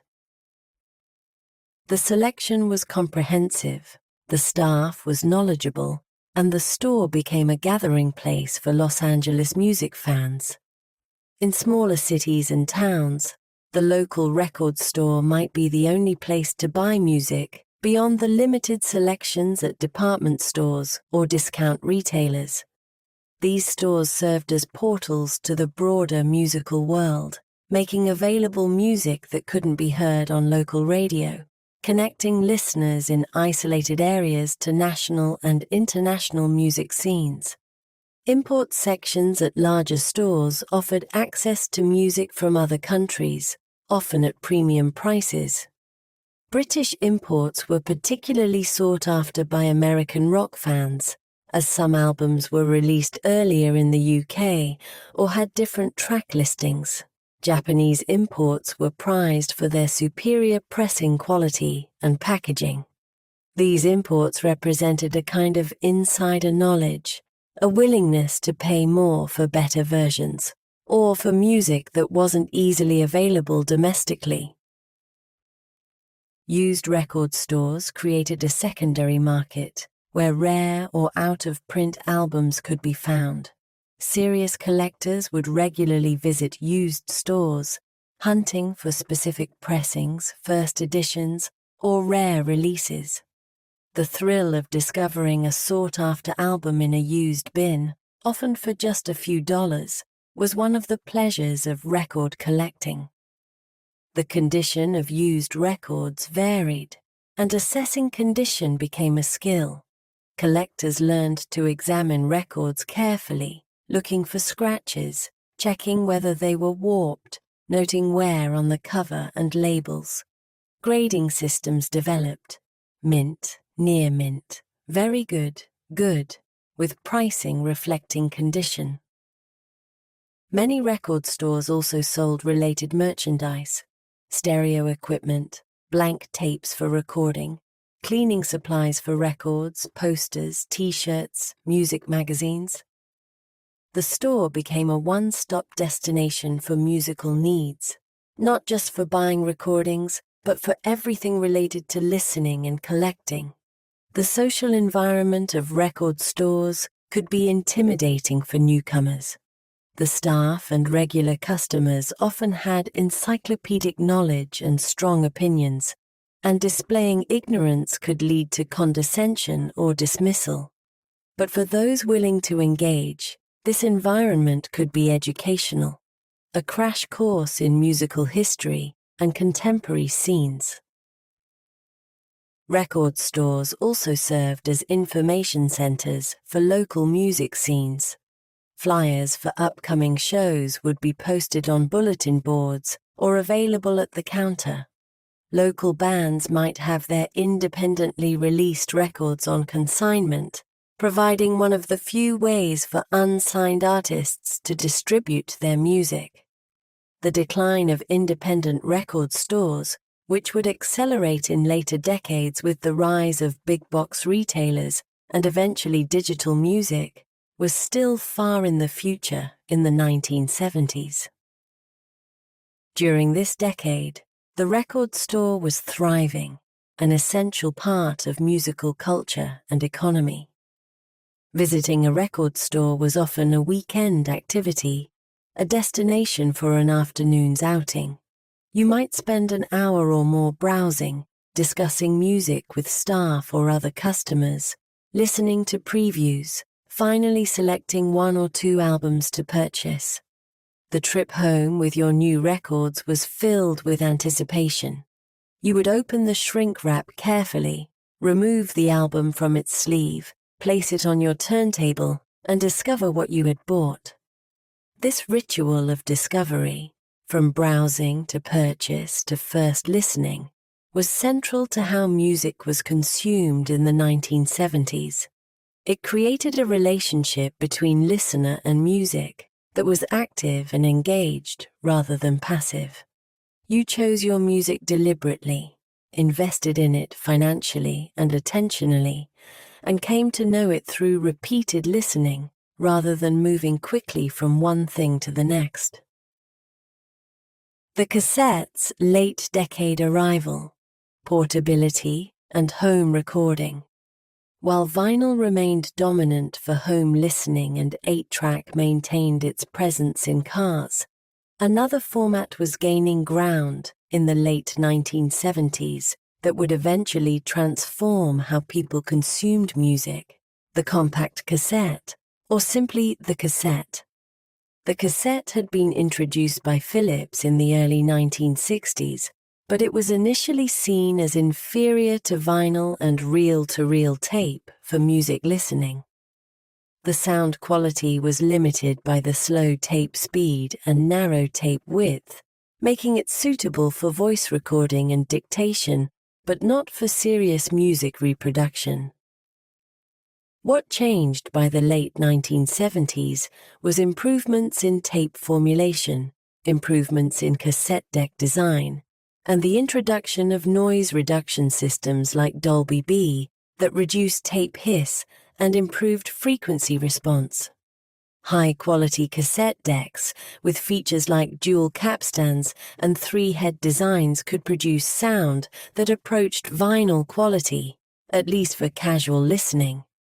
But the cassette's advantages weren't primarily about sound quality. They were about portability, convenience, and the ability to record.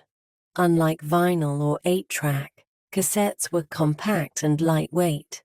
Unlike 8-track, they could be rewound and fast-forwarded easily. And unlike any commercial format, cassettes allowed for home recording, letting users create their own compilations or record from vinyl or radio. The portable cassette player, particularly the Sony Walkman introduced in 1979, revolutionized mobile music listening.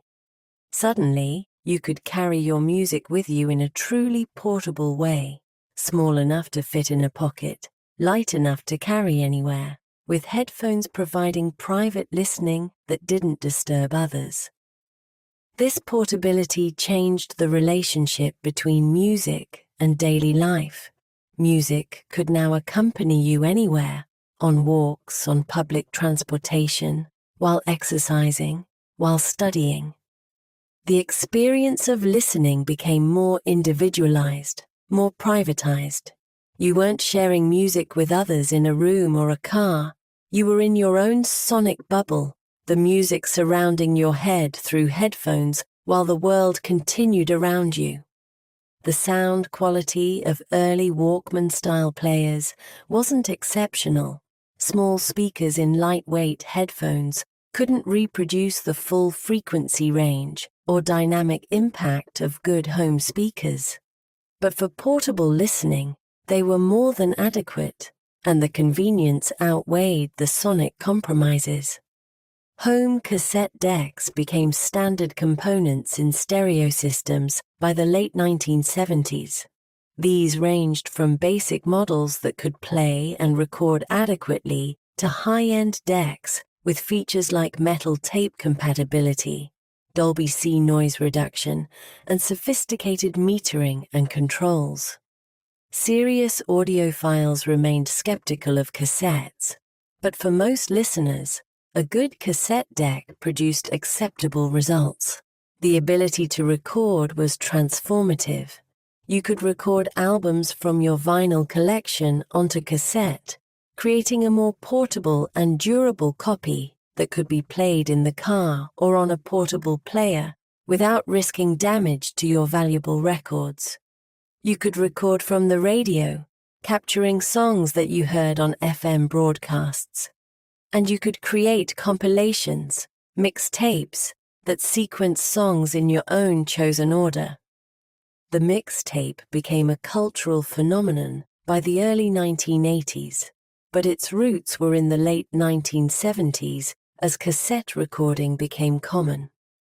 Creating a mixtape was an art form, selecting songs that worked together, arranging them in a sequence that created a mood or narrative, paying attention to the total runtime to fit the cassette length, typically 60, 90, or 120 minutes. Mixtapes were also social objects, often created as gifts for friends or romantic interests. A carefully crafted mixtape communicated taste, shared musical discoveries, and expressed feelings that might be difficult to articulate directly. The physical object, the cassette with its hand-written label, sometimes with decorated insert cards, carried meaning beyond just the music it contained. Pre-recorded cassettes became increasingly available in record stores as the format gained popularity. These commercial cassettes offered convenience. You could buy an album on cassette and play it immediately in your car without having to record it from vinyl first. The packaging was more compact than vinyl, easier to display and store.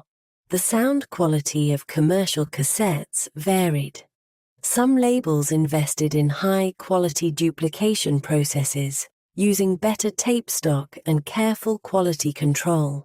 Others used cheaper processes that resulted in inferior sound. Listeners learned which labels produced reliable cassettes and which to avoid. The cassette's impact on the music industry was complex.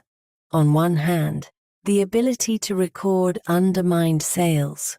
Why buy an album if you could borrow it from a friend and record it? The industry lobbied for blank tape royalties to compensate for this copying, arguing that it constituted theft.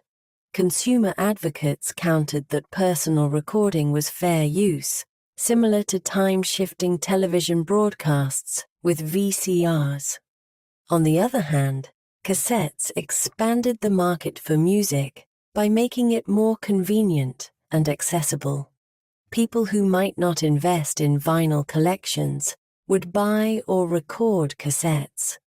The format served entry-level music fans and those who prioritized convenience over audio quality. By the end of the 1970s, cassettes were clearly ascendant. 8-track was declining rapidly. Vinyl remained the format for serious listening and collecting, and cassettes were becoming the format for portable and casual listening. This three-format ecosystem would continue into the early 1980s before cassettes began displacing vinyl for many uses. The cassette also represented a technological direction that would eventually lead to the CD and then to digital music files. The trend was toward convenience, portability, and user control over how music was organized and accessed. The vinyl experience, physical, weighty, requiring careful handling, was giving way to something more casual, more immediate, more fitted to modern lifestyles. But in the late 1970s, this transition was just beginning. Vinyl was still the dominant format, the cassette was supplementary, and the record stores were still filled with LPs waiting to be browsed and purchased. The future was coming, but the present still belonged to the groove, the needle, and the warm analog sound of vinyl playback. Live music venues, the concert experience in the 1970s. While recorded music dominated home and mobile listening, live performance remained crucial to 1970s musical culture. Concerts and club shows provided experiences that recordings couldn't fully capture: the energy of live performance, the communal experience of being with other fans, the spontaneity and variation that live music offered. The venues for live music varied enormously. At one end were large arenas and outdoor amphitheaters, where major acts could perform for thousands or tens of thousands of fans. These shows were spectacles, often featuring elaborate staging, light shows, and sound systems that filled massive spaces with music. Led Zeppelin concerts exemplified arena rock at its peak. The band's live performances were legendary for their power and intensity, with John Bonham's drumming and Jimmy Page's guitar work creating a sonic assault that was overwhelming in its impact. Shows might feature extended improvisations, particularly on songs like Dazed and Confused or Whole Lotta Love, that stretched far beyond the album versions. The sound quality at arena shows was variable, dependent on the venue's acoustics and the sophistication of the sound reinforcement system. The best systems could deliver clear, powerful sound throughout the venue. Others produced muddy, indistinct sound that reduced the music to a roar. But for many fans, the experience transcended technical quality. Being present at a Led Zeppelin or Pink Floyd show was about the event, the communal experience, the chance to see legendary performers in person. Pink Floyd took arena performances to new levels of ambition with elaborate visual productions. Their tours in support of The Dark Side of the Moon and The Wall featured quadraphonic sound systems, projection screens, elaborate lighting, and special effects. The shows were total sensory experiences, with the music serving as one element in a carefully choreographed production. The Grateful Dead created a unique concert culture, with fans, deadheads, following the band from show to show, trading recordings of performances, and treating concerts as communal gatherings. The Dead's improvisational approach meant that each show was genuinely different, with familiar songs serving as frameworks for extended jams that varied nightly. The Dead invested heavily in their sound system, developing what they called the Wall of Sound in the early 1970s, a massive array of speakers that allowed for exceptional clarity and volume. This commitment to sound quality made Dead shows particularly attractive to serious listeners who valued the sonic experience as much as the social one. Mid-sized venues, theaters, concert halls, ballrooms offered different experiences. The intimacy was greater, the sound was often better controlled, and the ticket prices were more accessible.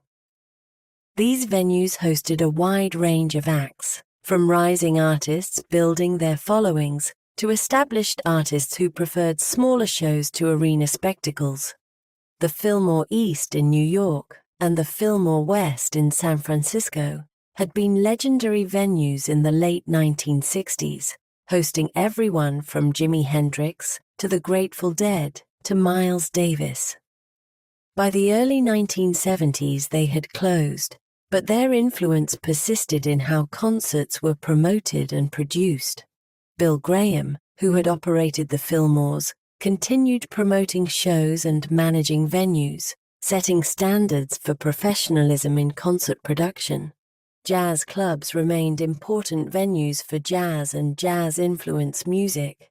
Small rooms with minimal amplification allowed for subtle, intimate performances where every nuance could be heard. Artists like Herbie Hancock or Weather Report would play extended sets, developing musical ideas across entire evenings, creating experiences that couldn't be replicated on recordings.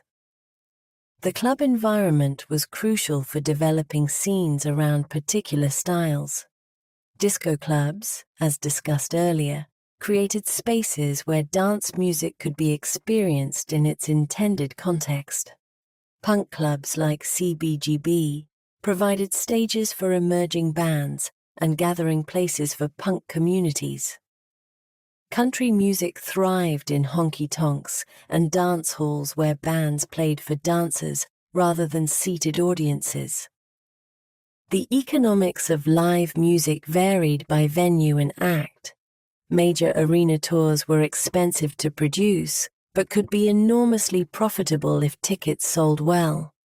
The scale required, the equipment, the crew, the transportation, meant significant upfront costs, but successful tours could gross millions of dollars.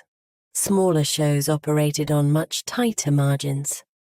A band playing a club might earn a few hundred or a few $1,000s for a night's work, enough to cover expenses and perhaps leave some profit, but not enough to become wealthy. For many musicians, touring was a way to support themselves while building a following, with the hope that eventually they'd break through to larger audiences. The concert poster became an art form, particularly for shows at smaller and mid-sized venues. Artists created visually striking designs that advertised upcoming shows, incorporating psychedelic imagery, bold typography, and creative layouts. These posters were collected as art objects, displayed on walls, valued for their aesthetic qualities beyond their function as advertisements. Concert tours were organized around album releases, with bands touring to promote new records. The set lists would typically feature new material alongside older favorites, giving fans a chance to hear new songs in a live context before deciding whether to purchase the album. The reciprocal relationship between recorded and live music meant that each supported the other. Records drove interest in concerts, and concerts drove interest in records. The sound quality of recordings made at live shows, whether official live albums or bootlegs recorded by fans, was generally inferior to studio recordings. But live albums had value in capturing the energy and spontaneity of performances, documenting improvisation and audience interaction that studio work excluded. The audience experience at concerts was partly about the music and partly about the social dimension. Going to shows with friends, meeting other fans, being part of a crowd united by shared musical taste, all of this contributed to making concerts memorable events. The music was the focal point, but it existed within a larger social context that enhanced the experience. Fashion and identity were expressed through concert-going. Fans would wear band T-shirts, often purchased at previous shows or at the venue. These shirts were badges of identity and loyalty, signals of musical taste and concert-going history. The visual uniformity of crowds at certain concerts, thousands of people in denim and leather at a hard rock show, elaborately dressed dancers at a disco event, punks in their distinctive anti-fashion, created collective identities that individuals participated in. The concert ticket stub became a keepsake, a physical reminder of having attended a show. People would save these stubs, often creating scrapbooks or displays that documented their concert-going history. The stub was proof of presence, evidence that you had been there, had seen that legendary band, or had attended that historic show. Some concerts became cultural touchstones, referenced for years or decades afterward. Bruce Springsteen's marathon shows, which could run 3 or 4 hours, became legendary for their energy and length. The New York Dolls at the Mercer Arts Center, the Ramones at CBGB, Patti Smith's residencies at various small venues, these shows were talked about, remembered, incorporated into the mythology of 1970s music. Festival shows created their own culture. Events like the New Orleans Jazz and Heritage Festival, established in 1970, brought together diverse lineups over multiple days, creating opportunities to see a wide range of music in a single location. The festival experience combined music with other pleasures, food, crafts, social gathering, making it more than just a series of concerts. The end of the decade saw the emergence of larger-scale festivals and benefit concerts. The Woodstock Festival of 1969 had established a template, and through the 1970s, various attempts were made to recreate or build on that success. Some succeeded, others failed, but the idea of music as a gathering point for community persisted. Production techniques and studio evolution. How the 1970s sounded. The sound of 1970s music, the particular sonic characteristics that make recordings from this era distinctive, resulted from specific production techniques, studio technologies, and aesthetic choices that evolved through the decade. Multitrack recording, which had been introduced in the late 1950s and developed through the 1960s, reached new levels of sophistication in the 1970s. Studios routinely worked with 16-track and then 24-track tape machines, allowing engineers to record individual instruments and vocals on separate tracks that could later be mixed together. This separation gave producers and engineers enormous control. Each element could be processed independently. Compression applied to drums, reverb added to vocals, equalization used to shape the tone of guitars. The balance between instruments could be adjusted in mixing long after the recording session had ended. The recording console, the mixing board where all these signals came together, became increasingly complex. Large format consoles with dozens of input channels, sophisticated routing capabilities, and extensive equalization and processing options were standard in professional studios. Engineers needed significant technical knowledge to operate these consoles effectively, understanding signal flow, gain staging, and the characteristics of various processors and effects. Analog tape itself contributed to the sound. Tape compression, the natural compression that occurred when tape was recorded at high levels, added warmth and smoothness to sound. Tape saturation, a form of gentle distortion, could enhance low frequencies and add harmonics that many engineers found pleasing. These characteristics became part of the 1970s sound, even as engineers worked to minimize other limitations of tape like hiss and wow and flutter. Noise reduction systems, particularly Dolby A for professional use, and later Dolby B for consumer use, helped reduce tape hiss by compressing the signal during recording and expanding it during playback. This allowed for wider dynamic range and cleaner sound, particularly important for the quieter passages in recordings. Microphone techniques evolved in sophistication.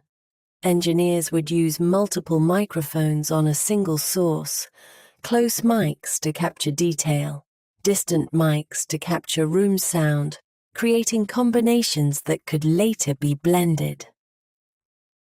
Drum recording became particularly elaborate, with individual microphones on each drum, plus overhead and room mics, giving engineers tremendous control over the drum sound in the mix. Room acoustics were increasingly understood and controlled. Studios were designed with specific acoustic properties, using absorptive materials to reduce reflections, or using precisely designed spaces to create desired reverb characteristics. The room itself became a production tool, with engineers choosing specific rooms or creating acoustic environments for particular sonic results. Artificial reverb and echo were created through various means. Echo chambers, physical rooms with speakers and microphones, created natural reverb. Plate reverbs, large metal plates suspended in frames, produced a smooth, dense reverb characteristic of many 1970s recordings. Spring reverbs, common in guitar amplifiers, created a twangier, more mechanical sound. By the late 1970s, digital reverbs were beginning to appear, though they were expensive and limited compared to later generations. These early digital units offered reverbs that were cleaner and more controllable than mechanical alternatives, but lacked the warmth and character of plates and chambers. Synthesizers became increasingly important in 1970s production.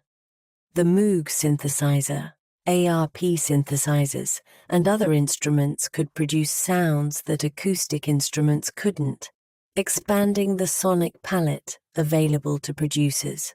Stevie Wonder's use of synthesizers on albums like Inner Visions, 1973, and Songs in the Key of Life, 1976, showed how these instruments could be integrated into soul and funk production. Progressive rock made extensive use of synthesizers, with Keith Emerson's Moog work setting a standard for virtuosic synthesis. Rick Wakeman's keyboard arrays combined organ, piano, and multiple synthesizers, creating orchestral textures entirely from electronic sources. Disco production pushed synthesizers in different directions, using them to create bass lines and rhythmic elements that were precise and powerful in ways that bass guitars and rhythm sections couldn't match. Giorgio Moroder's work with Donna Summer pioneered the use of synthesizers as the primary production element, essentially eliminating traditional rock instrumentation in favor of electronic sounds. Drum sounds evolved significantly through the decade. Early 1970s, drums tended to be recorded with significant room sound, creating a natural, spacious quality. As the decade progressed, drums became drier and more controlled, with close miking and dampening techniques producing sounds that were tight and punchy. Gated reverb, which would become emblematic of 1980s production, began appearing in the late 1970s. This technique used a noise gate to cut off reverb abruptly, creating a distinctive sound on drums that was dramatic and impactful.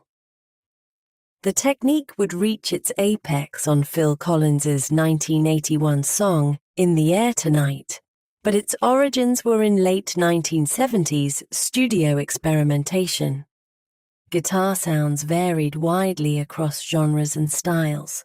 Hard rock favored distortion and sustain, achieved through overdriven amplifiers and effects pedals. Funk and disco often used cleaner guitar tones, sometimes with wah-wah pedals or phase shifters, creating rhythmic and textural effects.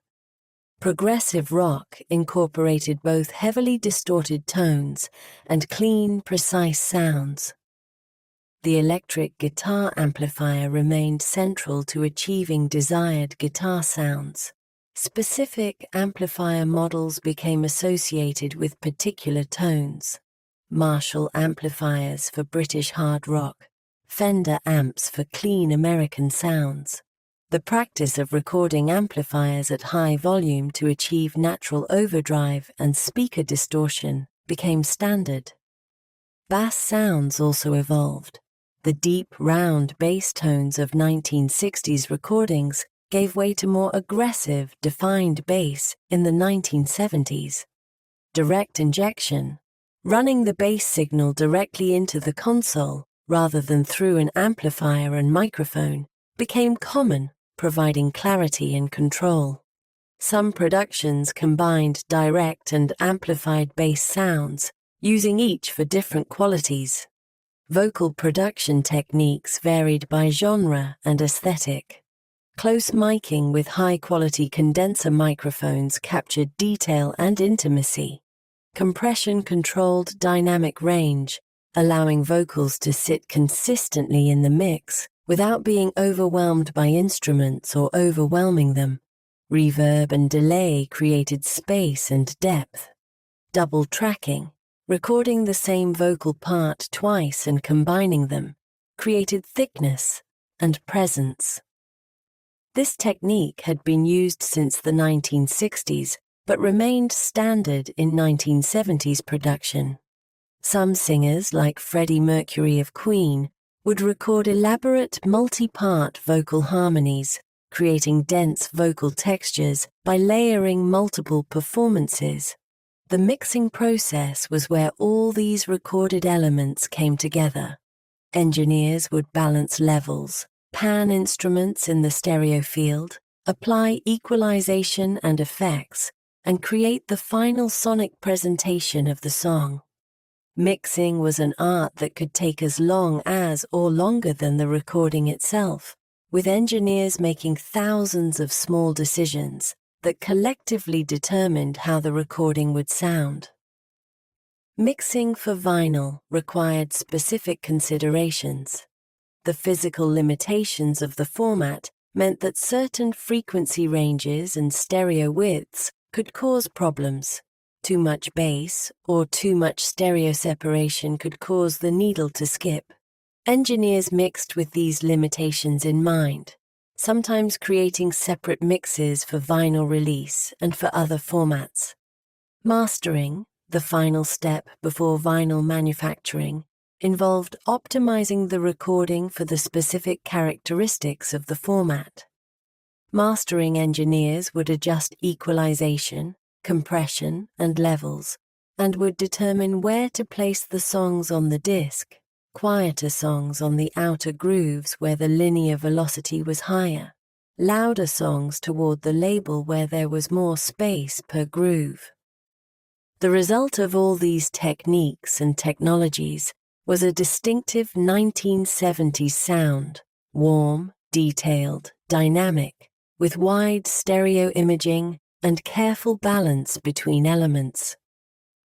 The sound varied across genres and across the decade, but there was a sonic family resemblance to 1970s recordings that made them recognizable as products of their time. Genre fragmentation and radio diversity. The segmented landscape. By the late 1970s, the musical landscape had fragmented to a degree that would have been difficult to imagine a decade earlier. The unified pop music culture of the early 1960s, where everyone listened to the same hit songs on the same stations, had given way to a segmented environment where different audiences listened to different music on different stations, often with minimal overlap.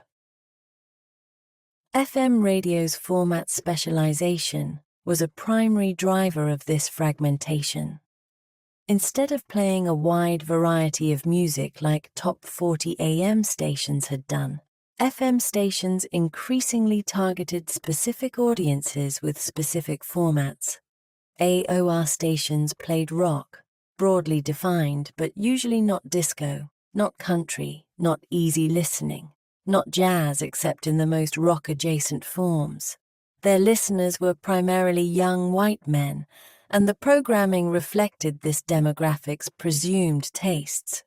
Urban contemporary stations played soul, funk, and R&B, targeting black audiences with music that AOR stations largely ignored, even when the artists were enormously popular.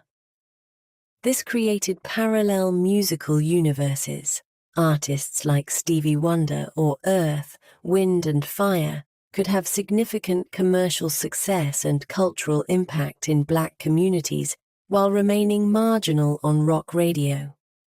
Country radio maintained its own separate identity, playing country music that had minimal crossover with rock or soul formats. Country was geographically concentrated in the South and rural areas, though it had audiences in other regions as well. Easy listening or beautiful music stations played orchestral versions of popular songs, soft vocals, and instrumental music designed for background listening.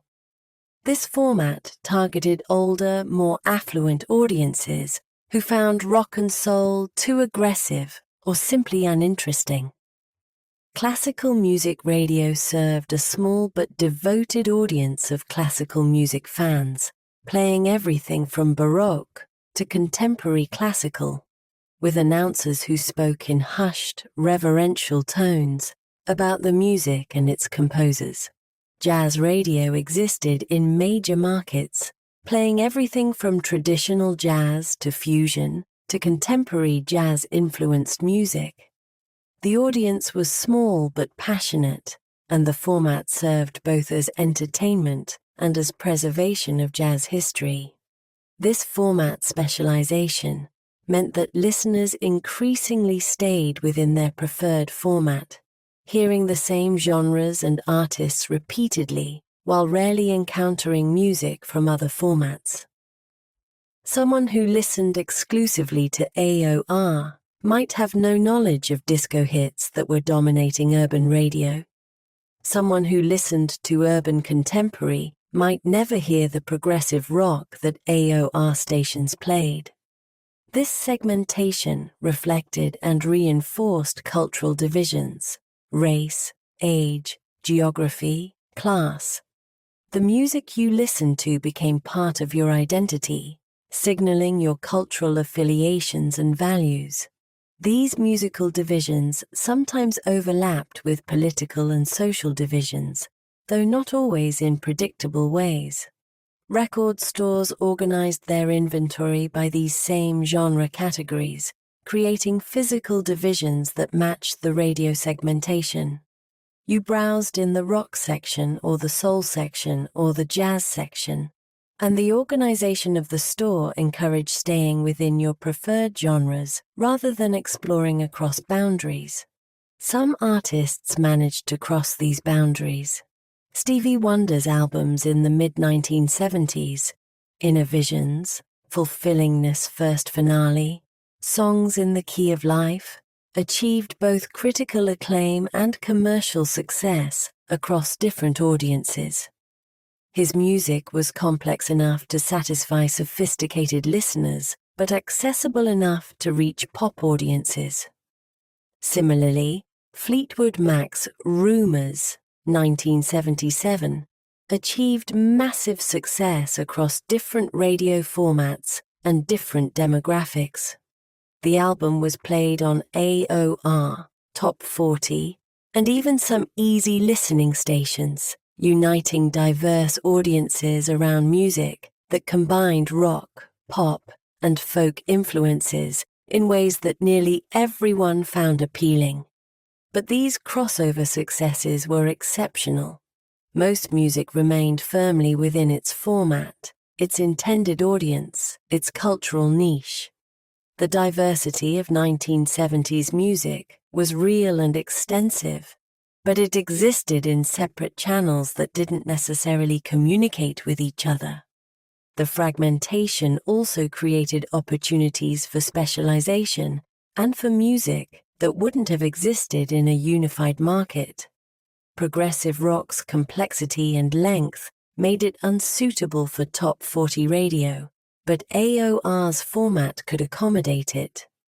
Disco's extended dance mixes didn't fit standard radio formats, but they could be played in clubs and on specialized disco radio shows. Punk's rawness and attitude would have been unacceptable to mainstream radio, but it could find audiences through independent channels.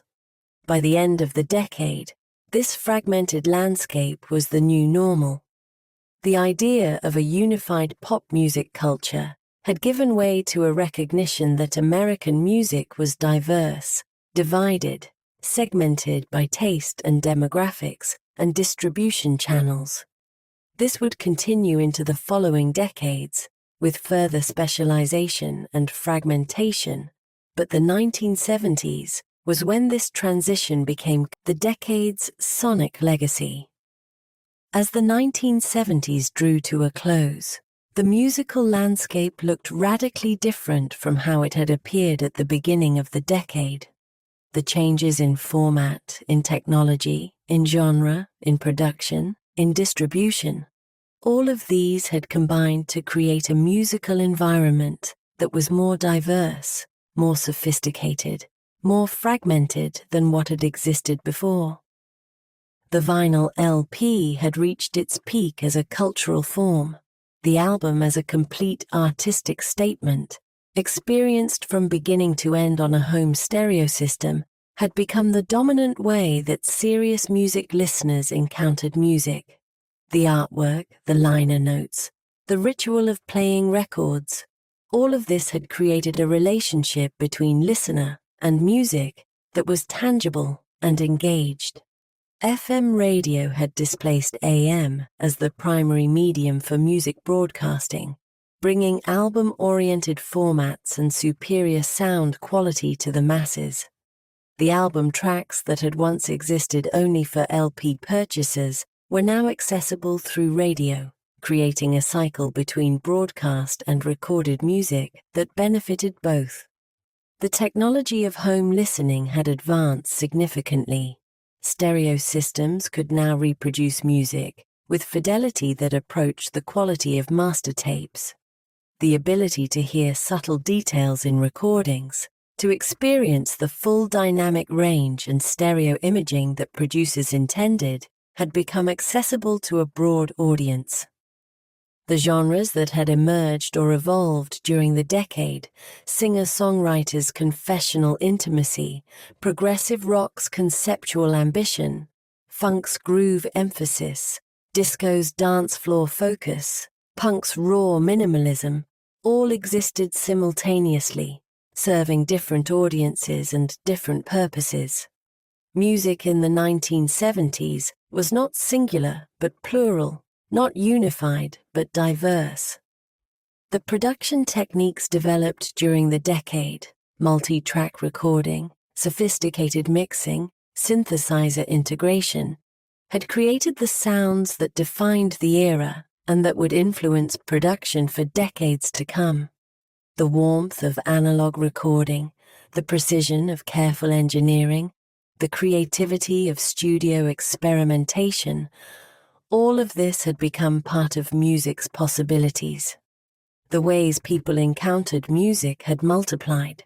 Home stereos for focused listening, car systems for mobile playback, portable cassette players for personal private listening, radio for discovery and companionship, record stores for browsing and purchasing, clubs for dancing and communal experience, concert halls and arenas for live performance. Each of these contexts offered different experiences, different relationships with music. The economic and industrial structures of music had matured. Record labels were sophisticated businesses. Radio was tightly programmed and profitable. Concert promotion was professional. Recording studios were expensive and equipped with the best technology. The music industry was big business, generating billions of dollars and employing thousands of people. But alongside this commercial infrastructure existed alternative economies, independent labels releasing punk and experimental music, DIY production and distribution, home taping and trading, small clubs and venues operating on minimal margins. The music culture was not monolithic, but contained spaces for alternatives, for music that existed outside or in opposition to commercial mainstream. The cultural impact of 1970s music extended beyond the decade itself. The albums created during these years, What's Going On, Blue, Dark Side of the Moon, Songs in the Key of Life, Rumours, London Calling, and hundreds of others, would remain touchstones for generations. People who were teenagers in the 1970s would carry their musical memories and preferences throughout their lives, returning to these recordings decades later, finding in them echoes of their younger selves. The technological formats would change. Vinyl would be displaced by CDs, then by digital files, then by streaming. The physical relationship with music, the handling of records, the reading of liner notes, the careful placement of needles would give way to the convenience of instant access and infinite selection. The constraints that had shaped 1970s listening, the limited size of collections, the commitment required by album sides, the deliberation in purchasing, would disappear, but the music itself would endure. The songs and albums created in the 1970s would continue to be heard, reissued, rediscovered. New generations would encounter Joni Mitchell and Led Zeppelin, Stevie Wonder, and the Ramones, hearing them in different contexts and different formats, but recognizing the power and artistry that made these recordings significant in their time. The 1970s represented a particular moment in the history of recorded music. After the format had matured enough to capture high-quality sound, after the creative possibilities had been explored enough to produce diverse and sophisticated music, but before the format had ossified or been displaced by newer technologies. It was a sweet spot, a decade when technology and creativity aligned to produce music that sounded good, that served both artistic and commercial purposes, that reached both mass audiences and specialized niches. The sound of the 1970s, the warmth of analog recording, the clarity of careful production, the diversity of styles and approaches, was a product of its moment, shaped by specific technologies and contexts. But it created a legacy that would persist long after the decade ended, influencing how music was made and heard, serving as a reference point for quality and ambition, providing a rich catalogue of recordings that would continue to engage and inspire listeners for generations to come. The needle lifts from the final groove of the final side. The turntable's motor winds down. The music stops, but the silence that follows is not empty. It's full of what has been heard, of memories formed, of sounds that will linger long after the equipment is turned off and put away. This is the sound of the 1970s, preserved on vinyl, carried through the decades, still present whenever someone chooses to drop the needle and listen.